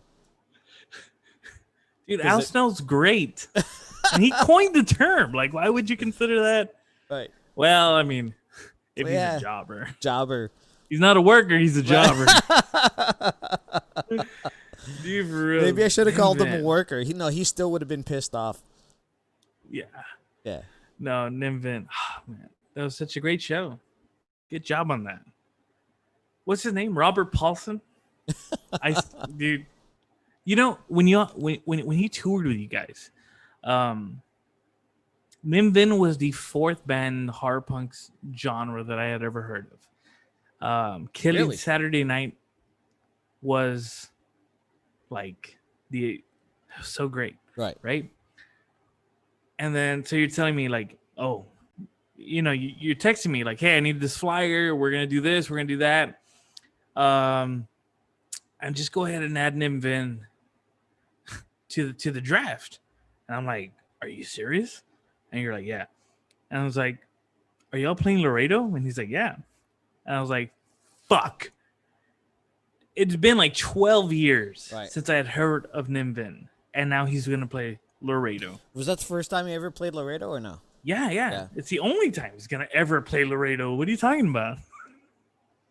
It's the first and last time he played Laredo. It was great. I never thought that I'd hear. I remember showing you our dates sometimes, and you would be like, "Are you ever gonna go home? Are you gonna be, dude? For real? Are you gonna be okay?" You know, like, and the thing that startles me is like you've been on the road so long. How could you be away from Zook so much? You know, because I love my dogs, dude. Like, I don't understand it. I can't. And you've explained it to me. I know. Well, I had confidence. I had confidence that she was staying with the right people that were keeping her, you know, her mind fucking going, and because you know huskies need to be on the move all the fucking time. They're very, very energetic dogs. They need to be mentally stimulated, and the people that I was leaving her with were going to do that for her. So I know she would miss me, but I know she would have a good time. You know what I mean? Yeah. Sometimes I think she has a better time when I'm not home than when I am home. You know what I mean? So. Yeah, no, I agree. I mean, dude, when I would go to like library conferences in San Antonio, 150 miles away, I'd be like, do I have to be away from my dog so long? Right. You know, like they're my kids, dude. Like, I mean, I don't have kids, but they're, you know, dogs are my dogs are my fur babies, you know. And Well, And yeah, being home away from anyone that you love is tough, but like you just listen. I made a decision when I was very young, like in my teens still, that I wanted to do this. I wanted to travel the world. I wanted to play guitar. I it's not about being a rock star. Like who's a rock star anymore? The rock stars don't exist anymore. Those days are over. But that's not what I care about. I care about playing. I care about meeting people like Lynette, like fucking Carrie, like everyone on here that the people yeah, that populate my stream are people that I've met and fucking had a good time with, man. Like Clayton, like everyone. Like it's not about being a rock star. It's just a matter of me fucking playing to people, having them feel something, and we hang out afterwards and we have yeah, moments. Because that's all we have is fucking humans, right? We have these fucking moments with each other. So, yeah. yeah, man, I enjoy the fuck out of that. I cherish every fucking moment. Fucking dicko. What did he say? What did he say? I miss Pornhub. When is this over? What the fuck? What do you want to hear about, Dicko? Come Yeah. on. Come But on, no, Richard. like it's just a short a long way of saying I didn't do this to be a rock star. I did this because like truly I fucking love it, man. I'm a lifer. I've been playing fucking music since I was 6. I did you know, I played in front of audiences on piano when I was 8 and 9 years old. Like I've been doing this all my life. There's nothing else I would fucking ever do. So, And as a fan, I've told Joe this. Like it sucks that my pleasure has to come from your pain. right. In a way, because like I want to say like without his breakups, like would we have teenage dreams? Would we have Right. Nightmare on 7th Avenue? 7th Avenue? Is that right? Yeah. Would we have these songs, We talk And about that a lot, even internally. Like, it's only the best shit comes out of us when we are the most miserable. and it's terrible to think that he's moving back to, like recently, right? He's moving back to Jersey, you know. Like I can only expect an album coming soon. Yeah. Like it sucks, but Not only as a that, fan, but like get into the perspective of a songwriter like this. And I'm seeing we're getting a bump in viewers, so like a bunch of lame misfit stories must be over. So thank you for coming in. I appreciate you. you guys. But imagine being a fucking songwriter and people know, like, the lyrics they read for themselves. The words are what the words are. Right. So in your personal life, when you are writing miserable lyrics, your significant other is always like, are those about me? Dude, for reals. Why'd you write that? What are you miserable? Like, so Yeah. Like take into consideration Better Dead Than Wet, right? yeah, exactly. The original song? You've heard that? Yes. Okay. That's me on piano and guitar. Oh, really? And guitar. Oh, nice. Yeah. I did not know that. Right. I actually have that saved somewhere on some disc that cannot be opened anymore because I don't have a disc opener. Right. But I have it, and it's nothing like the new Better Than Wet. That's like Right. based on what's her name, right? But yeah, like it is crazy that that's happened, and it. I don't know, man. I'm entertained. I enjoy the music that's come from it. The lyrics that come from it are derived from such a terrible place in his life. Yeah. like I I don't talk to Joe as much as I would like to. I don't talk to him as on a personal level like that, but I feel like he is a romantic, Oh, as am I. he's a complete romantic. Which, and Yeah, you know, it's kind of what made us a good team, because I am the opposite of that. Like, I am not that guy. So he's writing about all these, tough things in his life, and you know, it's not yeah, that I don't give a fuck about my life, but like, I'm kind of a like, yo, suck it up, dog. We gotta fucking keep moving forward here. Yeah, I'm that kind of guy. I'm a grinder. If we were a hockey team, Joe would be a first line center, and I would be a fucking fourth line center. And there you like, go. yo, man, we gotta fucking toughen it up here, man. We gotta grind it out. Stop Yeah, being a pussy. Yeah. make it mean something, Right. you know. And But it's a musician's fucking curse, to it be honest with is, you, man, it because is, dude.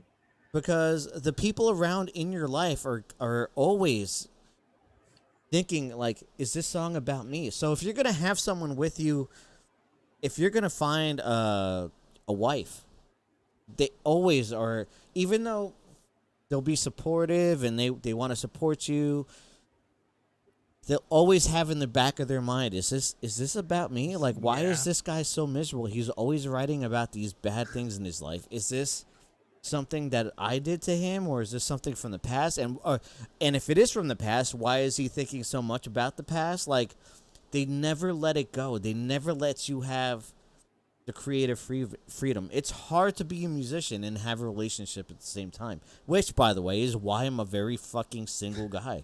I It's fucking hard, dude. It's not something that's easy. It's not something it that's easy. no, it isn't.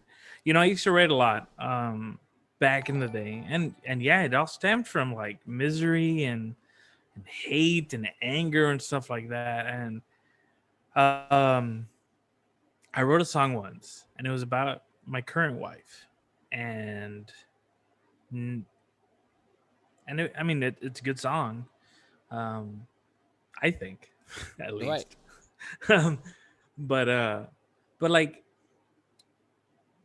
I think some of the best creativity comes from when we're in this dark place, man. Like, I Of mean, course. it's real strange that like you can tap into the darkness so easily. Like, what, like, why aren't we having happy songs from you, from Joe, and Happy songs anybody suck, else? dude.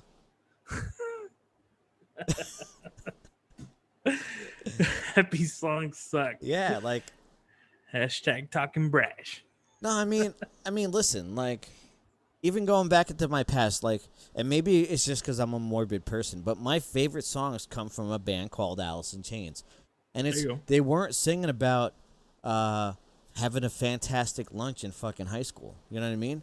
They're talking about their lowest moments in despair, about their love life, about their drug addiction, about just what life brings, man. Life after you're a kid, life brings you a series of a lot of bad shit and just a few good things.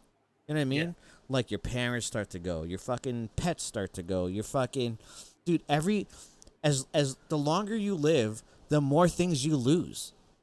You gain Yeah. a few things, but you Def- lose a lot more than you gain. You know what I mean? So to oh, I me, know. it's always been like, you know, my art is a reflection of my life, and I've lost a lot of fucking things.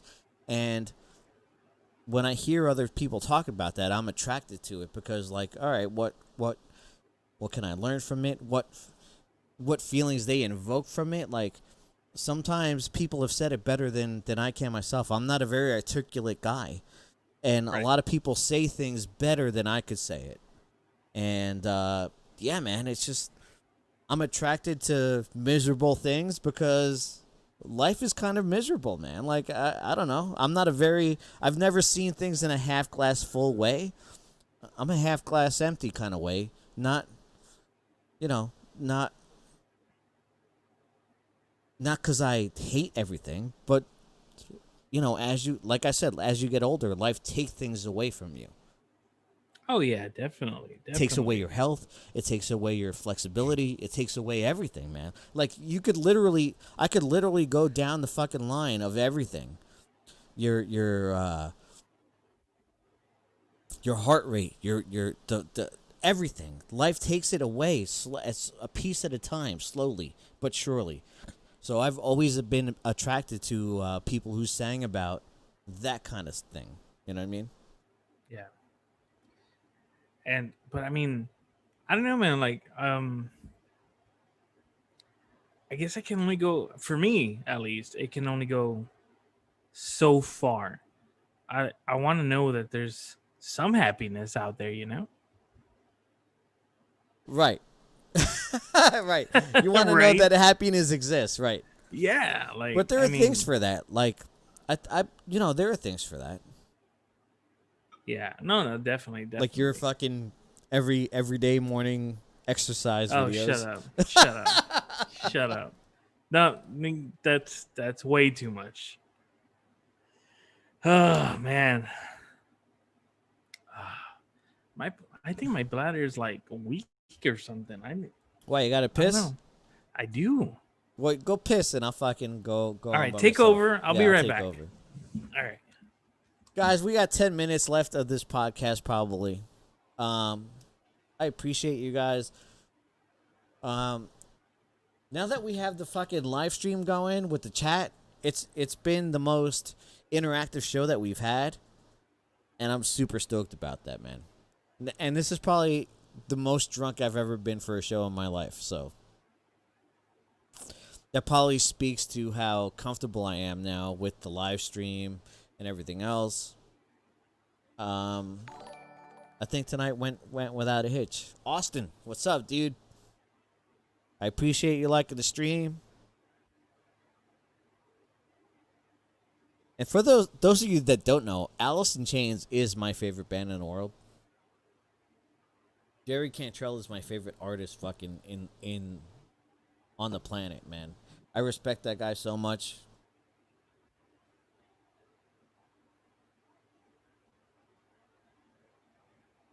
You don't know if you could be with someone whose music you get?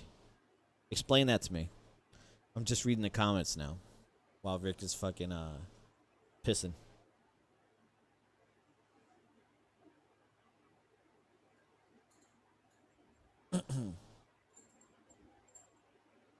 Man, guys. I don't know what I'm gonna do when I log off of here, man. I'm not gonna lie, I'm pretty fucking hammered, dude.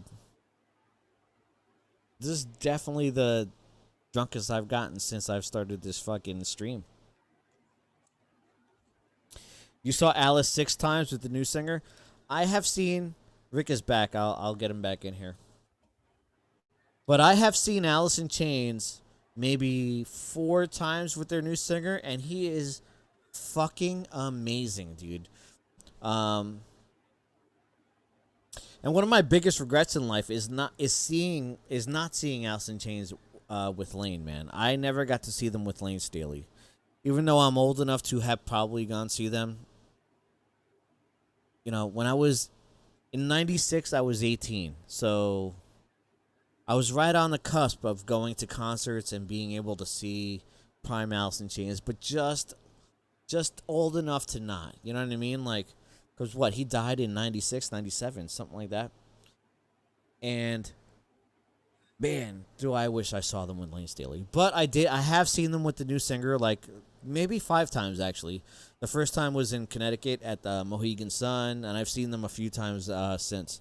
So it's probably more like 5 times. And that dude is fucking killer, but he's not Lane Staley.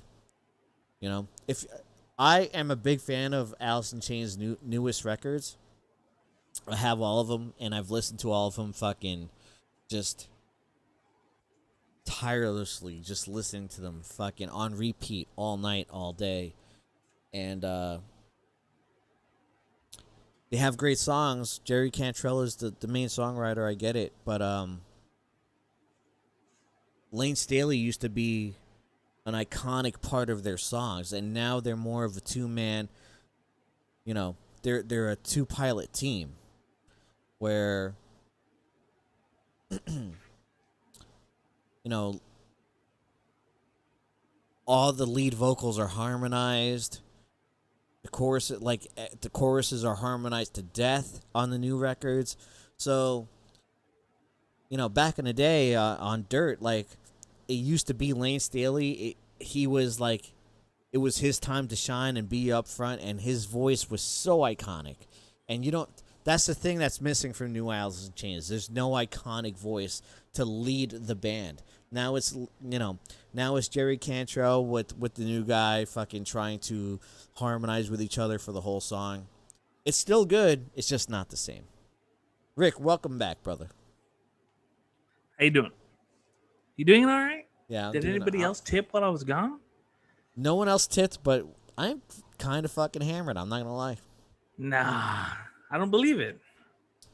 You hammered? I mean, I didn't have to break the seal or nothing like you, but yeah. Well, I think the last 2 hours of work, I was like, you know what? I don't know how many of my asshole friends are gonna come on and like tip just to fucking like mistreat me. Are you calling your friends assholes? Yeah, always. Otherwise, they wouldn't hang out with me, dude. I am not a nice dude. Like, Talkin Brash is like, it's not a costume, right? It's a way of life. I wonder the logo looks so great. You knew exactly what I wanted. I put it. I put myself into it, right. Bro. But yeah, man. Like, so for somebody to get along with me, they got to be able to hang. Right. And yeah, so like Diego, Edward, or I think it was like Yasmin and Edward, but Edward, Joseph, like, and my wife, like, she just loves mistreating me in a good way. Right. Yeah, I knew I was gonna be up for something. Yeah, so I did have to break the seal, but only because I drank a bunch of water the last couple hours. While your car was breaking down? Yes, while my truck was breaking down. But yeah, so otherwise, I mean, I've only had like, a beer and a half, and right. What was it, like 6 ounces of rum? My bottle of whiskey's telling me that I've drank about half the bottle. So half of, jeez. Yeah. Whoa, calm down, guy. I didn't tell you to drink half the bottle. Jesus H. Christ. Is that about half? Yeah, that's fine. Perfect. All right. I don't want your wife to blame me for your blackout stupidness. Yeah. She'll be all right. Right. So, as long as we can get some friskiness. So you're no longer in the wrestling industry, or you are? You do? I shows? do a bunch of work for companies. Do you locally? wrestle? I don't wrestle. You know what? I mentioned Ruben Steele earlier. Right. Ruben Steele wrestled, Necro Butcher. You've heard of him, right? Yeah. Okay. So Ruben Steele wrestled like Necro Butcher, Pagano from AAA, Masada. Dude, Masada's a beast, man. Yeah. Have you ever seen him? Yep. Dude. Oh my gosh. He is fantastic as a performer of wrestling. Especially of the death match version of wrestling. So Ruben took him on 3 times, dude. And this is the guy, Ruben, I grew up with him. I love him to death. He's a great dude, but seeing him suffer through that was beautiful. Someone just mentioned that our logo looks similar to Monday Night Raw, and now I like it more. There you go. I never noticed a similarity, but now that you mentioned it, Austin, I love it more now. 243 comments so far, bro. That's crazy. You know what? I think having the comments up on the screen definitely helps. It definitely does. I have to fix the way it looks, though. It's fucking too stretched out. ICW. What's ICW, Leonard? Insane Clown Wrestling? No, I think ICW is in UK. Let's see. Well, anyways, so Austin, I saw. So he's telling me about an interview that Jerry Cantrell did with Gibson. I actually saw it, and I read all about it. And I actually just seen his recent YouTube interview about, just like a retrospective on his life. Jerry Cantrell's the man, dude. Like Jerry, if someone asked me who my favorite band is and favorite artist is, before I say Alice in Chains, I always say Jerry Cantrell because he is the brains behind Alice in Chains. Without him, it's nothing. Yeah. yeah. Where are we at? I'm about to do a shot is where we're at. There we go. I'll do it with you. Ladies and gentlemen, I can't see you, so we're at the 2-hour mark. I'm sorry if we've, rambled on and been drunk for the last hour, but I'm not gonna lie. Blackout, man. I'm not gonna lie. Blackout Friday. God damn. Salute. Cheers. Salute. There you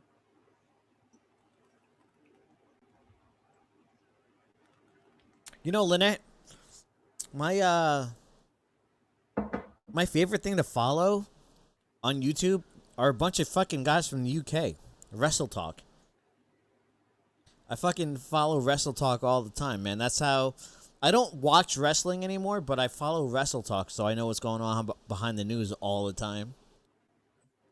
Insane I'm more interested in following behind the news shit, like behind the scenes, than I am actually watching the shows.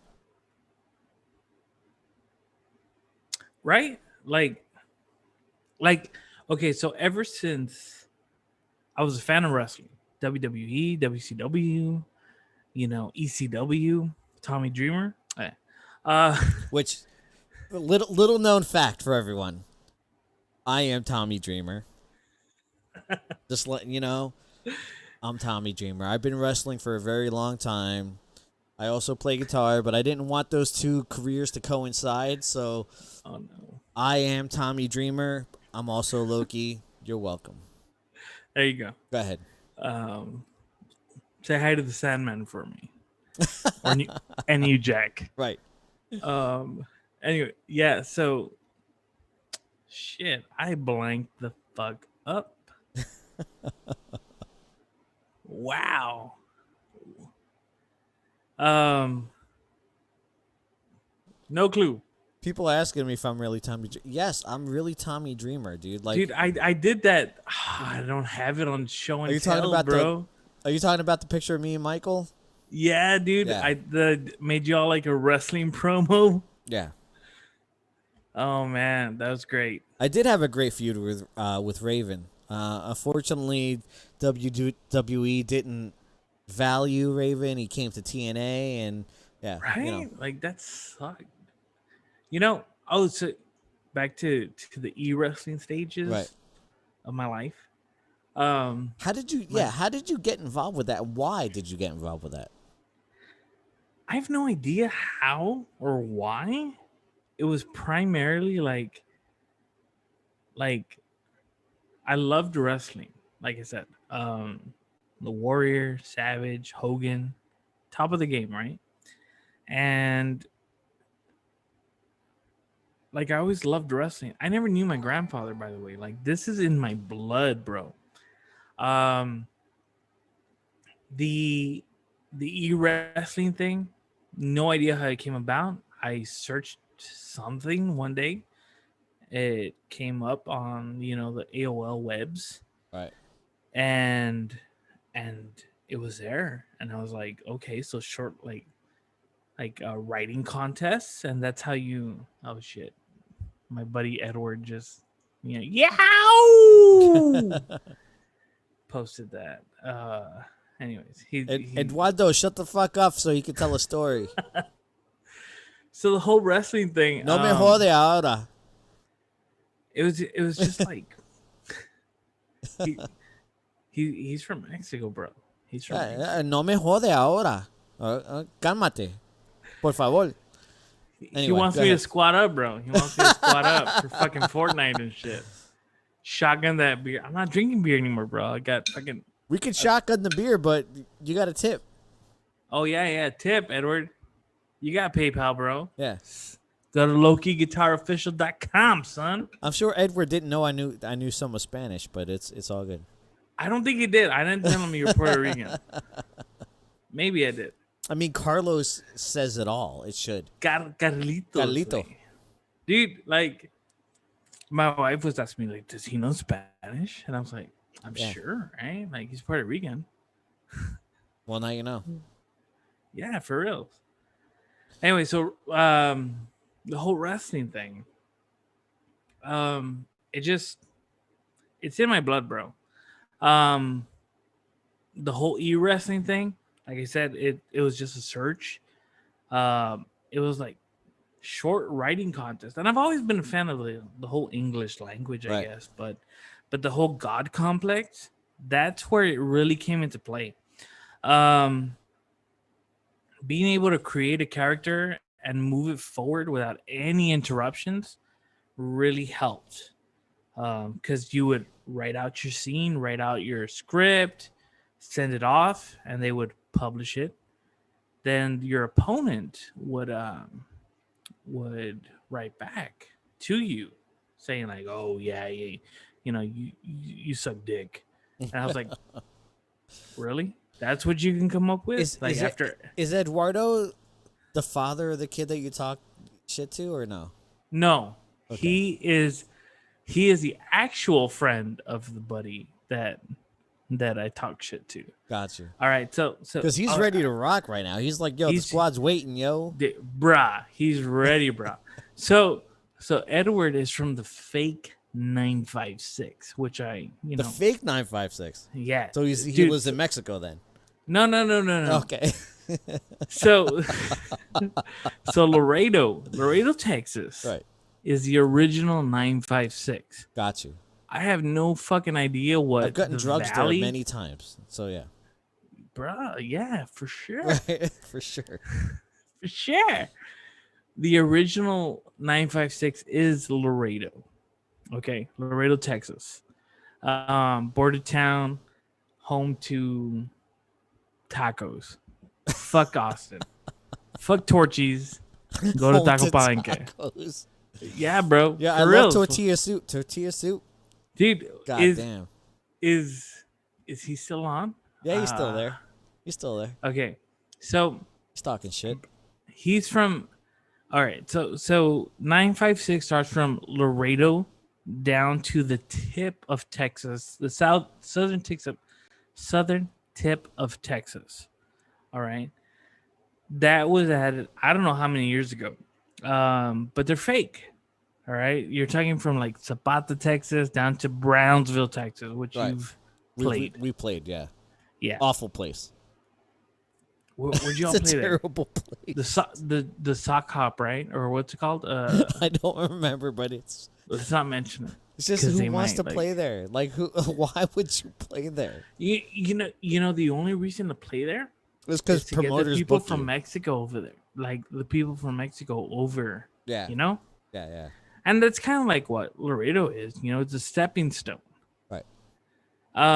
Anyways, so he's from Brownsville. All right. So has he seen us in Brownsville or no? Eduardo, have you seen us there or no?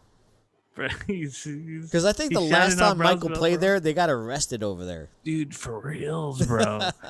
I think Brownsville is the spot where they got arrested. Why the fuck are y'all carrying past the checkpoint, bro? I was not there, if you remember.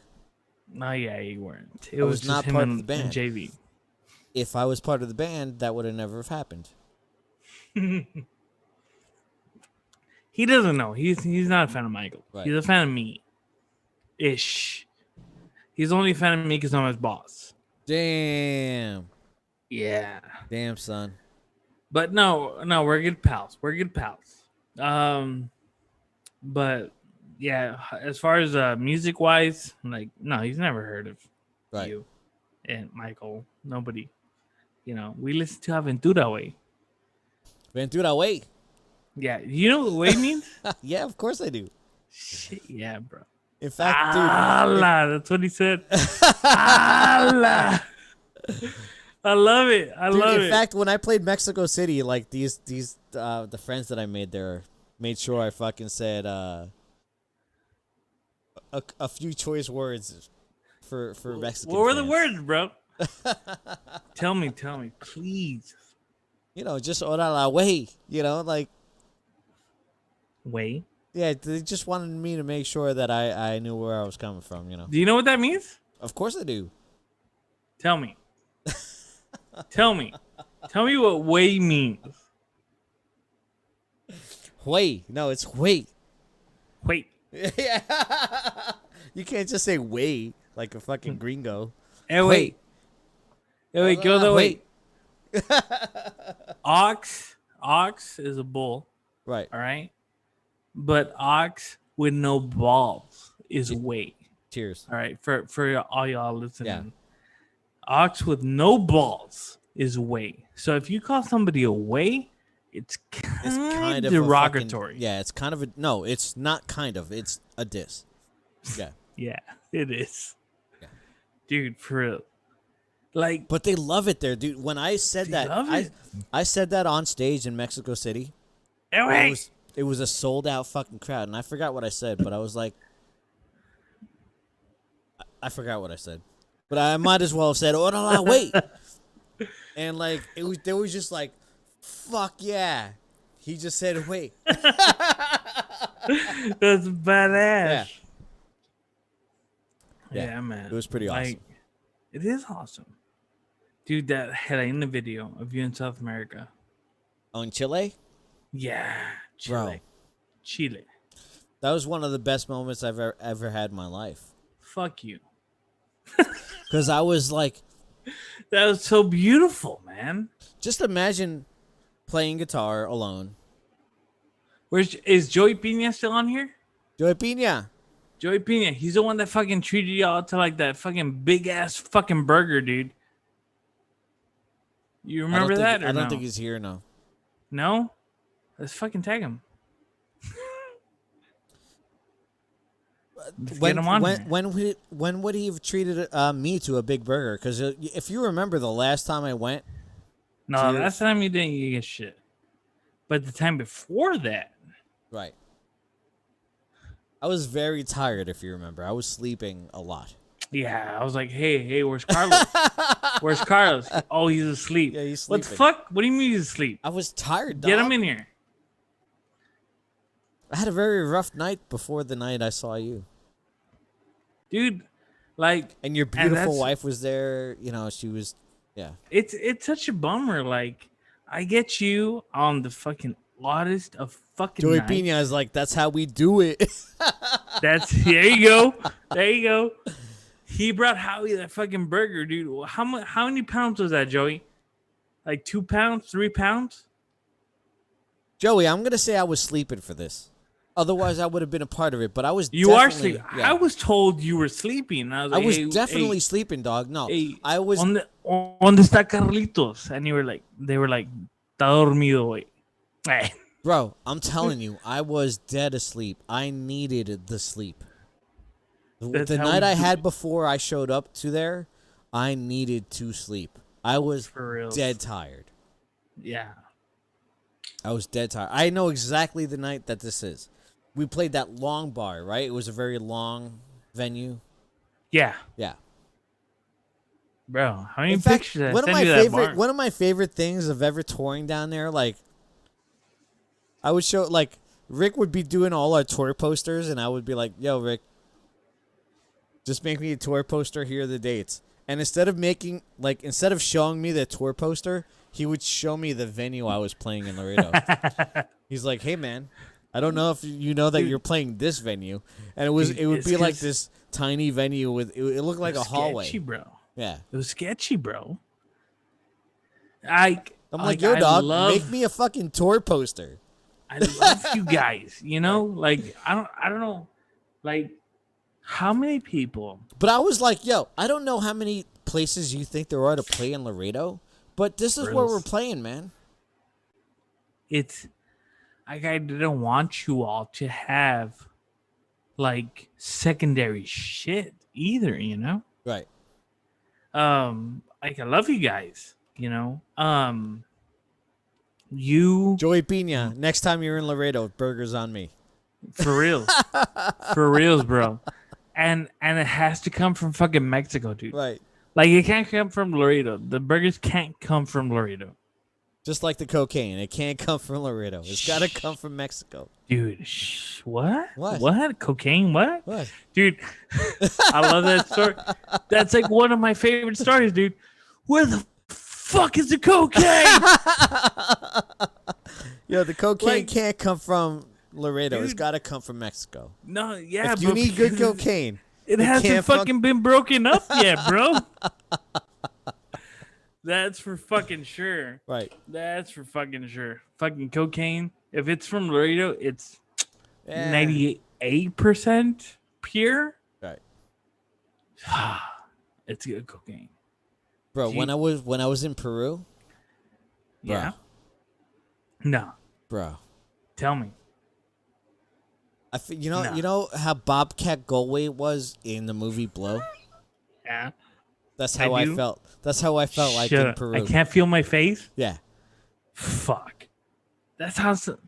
Well, because I don't want my boss to see this. Right. Well, you don't know anything. I'm a musician. I can tell this story. Right. Tell the story. I'm gonna see something. You know, you travel around the world. You think you know what good cocaine is, but then you go to Peru and you're like, actually, the thing that prompted this was that everyone was sick. Adam caught like a severe virus. Michael had a severe Shut up. virus. Shut up. Howie was just about getting sick. I was the only one that was healthy Why? Why were you healthy? because I have the immune Did you get system. fucking of a Mexican blood? I have in the you? immune system of a fucking tank, dude. I don't know why. But everyone else was sick. But the guy in Peru was like, all right, check this out. This is what we do when we're sick. He gave me a fucking... Imagine the pillow that you sleep on. Okay. He gave me a pillow full of coca leaves. And he's like, when we're sick, we chew on these. And so we were chewing on coca leaves all fucking night, all day, all night. All right, like, Bro. dude, it was fucked more. up. It was more than a heavy pillow. Where was this? In Peru. Peru. Okay. So then the next night we play in Colombia. What do you think we got in Colombia? What'd you get? What'd you get? Pure fucking cocaine, dude, all night. And like they're like, all right, if these guys feel sick after this, I don't know what to tell you. I'm like, well, I'll take it, dude. They were sick all night. I was the only one that didn't get sick. Oh shit. Yeah. That's gotta be like fucking DNA and shit. You know, it is what it is. You know, It is what it is. Right. Yeah. I agree. Like Max Holloway says, it is what it is. Dude, that's fucked up. Yeah. Eduardo but- was saying, bruh. Bruh. Bruh. Going back to my buddy Ruben Steele. Dude, fuck. How do I share? I don't share shit. All right. You know what, Rick? You- Let us end here because No, we're, what? no. I'll Is tell you anybody why. watching? They are watching. They are watching. However, Let's there's- have fun, there's- bro. there's No, pl- I'm not gonna be able to come on next time. Bro. you are because I'll tell you I'm why. not. We my schedule is full till October. Your so, schedule is full October. I'm not gonna. I know this shit. yeah. So I gotta fucking work on the graphics for this shit. right. So the next time you come on, we'll be able to talk about all this shit. So I'm not gonna remember this shit, Loki. it doesn't matter. Ladies and gentlemen, until next time, Eduardo, Richard, I fucking love you guys. Lynette, thank you for everyone that fucking made a tip tonight. You guys made it a terrible show because I am hammered, so is fucking Rick, apparently. I'm not hammered, dude. I I am. could go on for another hour. No, I'm hammered, so I Great. can't do another hour. You could do it now. Let's do it, dude. No. Let's do it. Ladies and gentlemen, children of all ages, I thank you for participating in the show tonight. Monday we have JV. I love JV. In fact, let me get the fucking calendar up. Get Honestly, the calendar up. when I was saying that 'Cause I don't all know of what September graphics is have to make fucking up for. taken up, it actually is taken up. I love Brian too. You know, I asked Brian one time, like, "Hey, what's your inspiration behind your vocals?" And he Right. was like, "You ever scream to your sister, like, you know, scream to your sister?" And I was like, "I don't have a sister, Brian." And he was like, "Well, that's what it's like." And I was like, "Cool." I love Doomsday, bro. You know, Thank you all for letting me. you know what's do the- actually pretty funny is the first time before I met Brian, I actually met his older sister first. Oh, it's an older sister? Yes. Shit. I thought I it took was a her. younger sister, I bro. took Brian's older sister to a concert. I had never met Brian Kellner before, but I took love Brian, his bro. older sister to Lollapalooza '96. Lollapalooza? It was Soundgarden. It was Metallica. That sounds like a Maripalooza, bro. It's a lot better than Ameripalooza, bro. Oh, Ameripalooza shit. Okay. will have maybe, I don't know, 10 fans worldwide. But Oh, shit. Lollapalooza That's had millions of fans worldwide. Okay. And That's great. Right. Damn, that'll probably be clipped. It doesn't matter. It's it. Are you gonna clip the shit? Yeah, clip that shit. I'm not gonna clip the shit. I'm too fucking drunk, bro. So it was so Lollapalooza '96 was Rancid. I love Rancid. The Ramones, I love the Ramones. the Screaming Trees, I don't know who the Soundgarden, Screaming Trees are. Wu-Tang, Wu-Tang. Metallica. Fuck.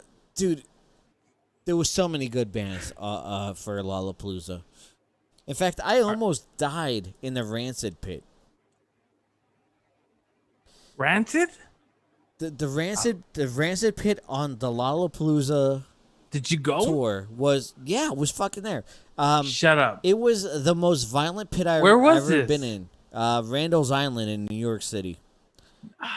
When Rancid was done playing, I crawled to. They used to have these mist tents because Lollapalooza was in the middle of the summer. They used to have these mist tents that was like spraying just ice cold water and mist onto you. When Rancid was over, I literally crawled to the tent and laid there. I thought I was gonna fucking die, dude. No joke. That Rancid pit was the most violent, awful pit I was ever in. I lay in the tent, the cold water spraying on me, and all of a sudden I hear 20, 24 hours to go. And I'm like, I want to be. the Ramones are fucking playing. I get up from a dead fucking. Like, Wait, I this is I Rancid thought I was. playing Ramones? This is no. The Rancid was just over. I'm in Lollapalooza. The Ramones are on next. Like a track? No, the Ramones were playing. It was the last Ramones Lollapalooza. What the fuck? Yeah. Are you serious? I hear the Nah. Ramones playing, and I get up. I thought I was dying, and I'm like, no, I'm not dying. I'm going to see the Ramones. And I fucking got up, shot out, and I saw the Ramones on Randall's Island, and it was awesome. Dude, no way. Yeah.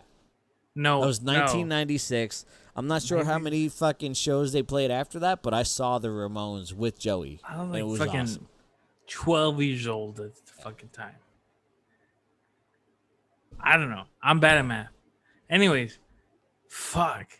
For reals? Yeah. Damn, son. Rick Carrillo. No, don't say it like that. Why do you bullshit like Carrillo. that? No. Listen, I'm not Arturo, dude. I'm not a fake, I say things how I fucking mean it. Rick Carrillo. I don't even say it like that. Carrillo. There you go. All right, perfect. Carrillo. Carrillo. Anyway, It dog. just Cheers. rolls off the tongue. We're getting off the air. We're man, like Thank you for this Blackout Friday. It's been a hell of a Blackout Friday, it dog. has been a great Yeah. Blackout Friday. I'm gonna keep drinking. You know what? Hey, I'm gonna fucking start streaming fucking Fortnite and talk shit about my fucking friends' kids and shit. Right. If y'all want to join Maybe up. I'll come join you there. Do you play Fortnite? I don't, but I could probably join the stream. Whatever. Fuck it. Yes. You know what? I got the fucking technology. Guys, why not? Thank you very much. Next week, I have Joe on Monday, Brian Kellner on Wednesday. Brian Kellner was the singer of the Doomsday Prophecy, Yeah. and he's been with us since the Gotham Road day. Like, he's been there from the beginning. And on Friday night of next week, we have Wolfer, Sean DeSoma. He is the founder of the Trioxin Tribute. Oh, that's great. So yeah, he runs that fucking site. He books the shows. He's in charge of Trioxin Tribute. There's Is a lot he of Jason's brother? yeah. Well, we'll figure it out next Friday. So come Let's join us figure on it out. fucking next Friday, guys. I appreciate you. I love you, Rick Carrillo. Cheers, Thank you brother. so much, Carlos. Let's do one last shot. Yes, let's fucking do it.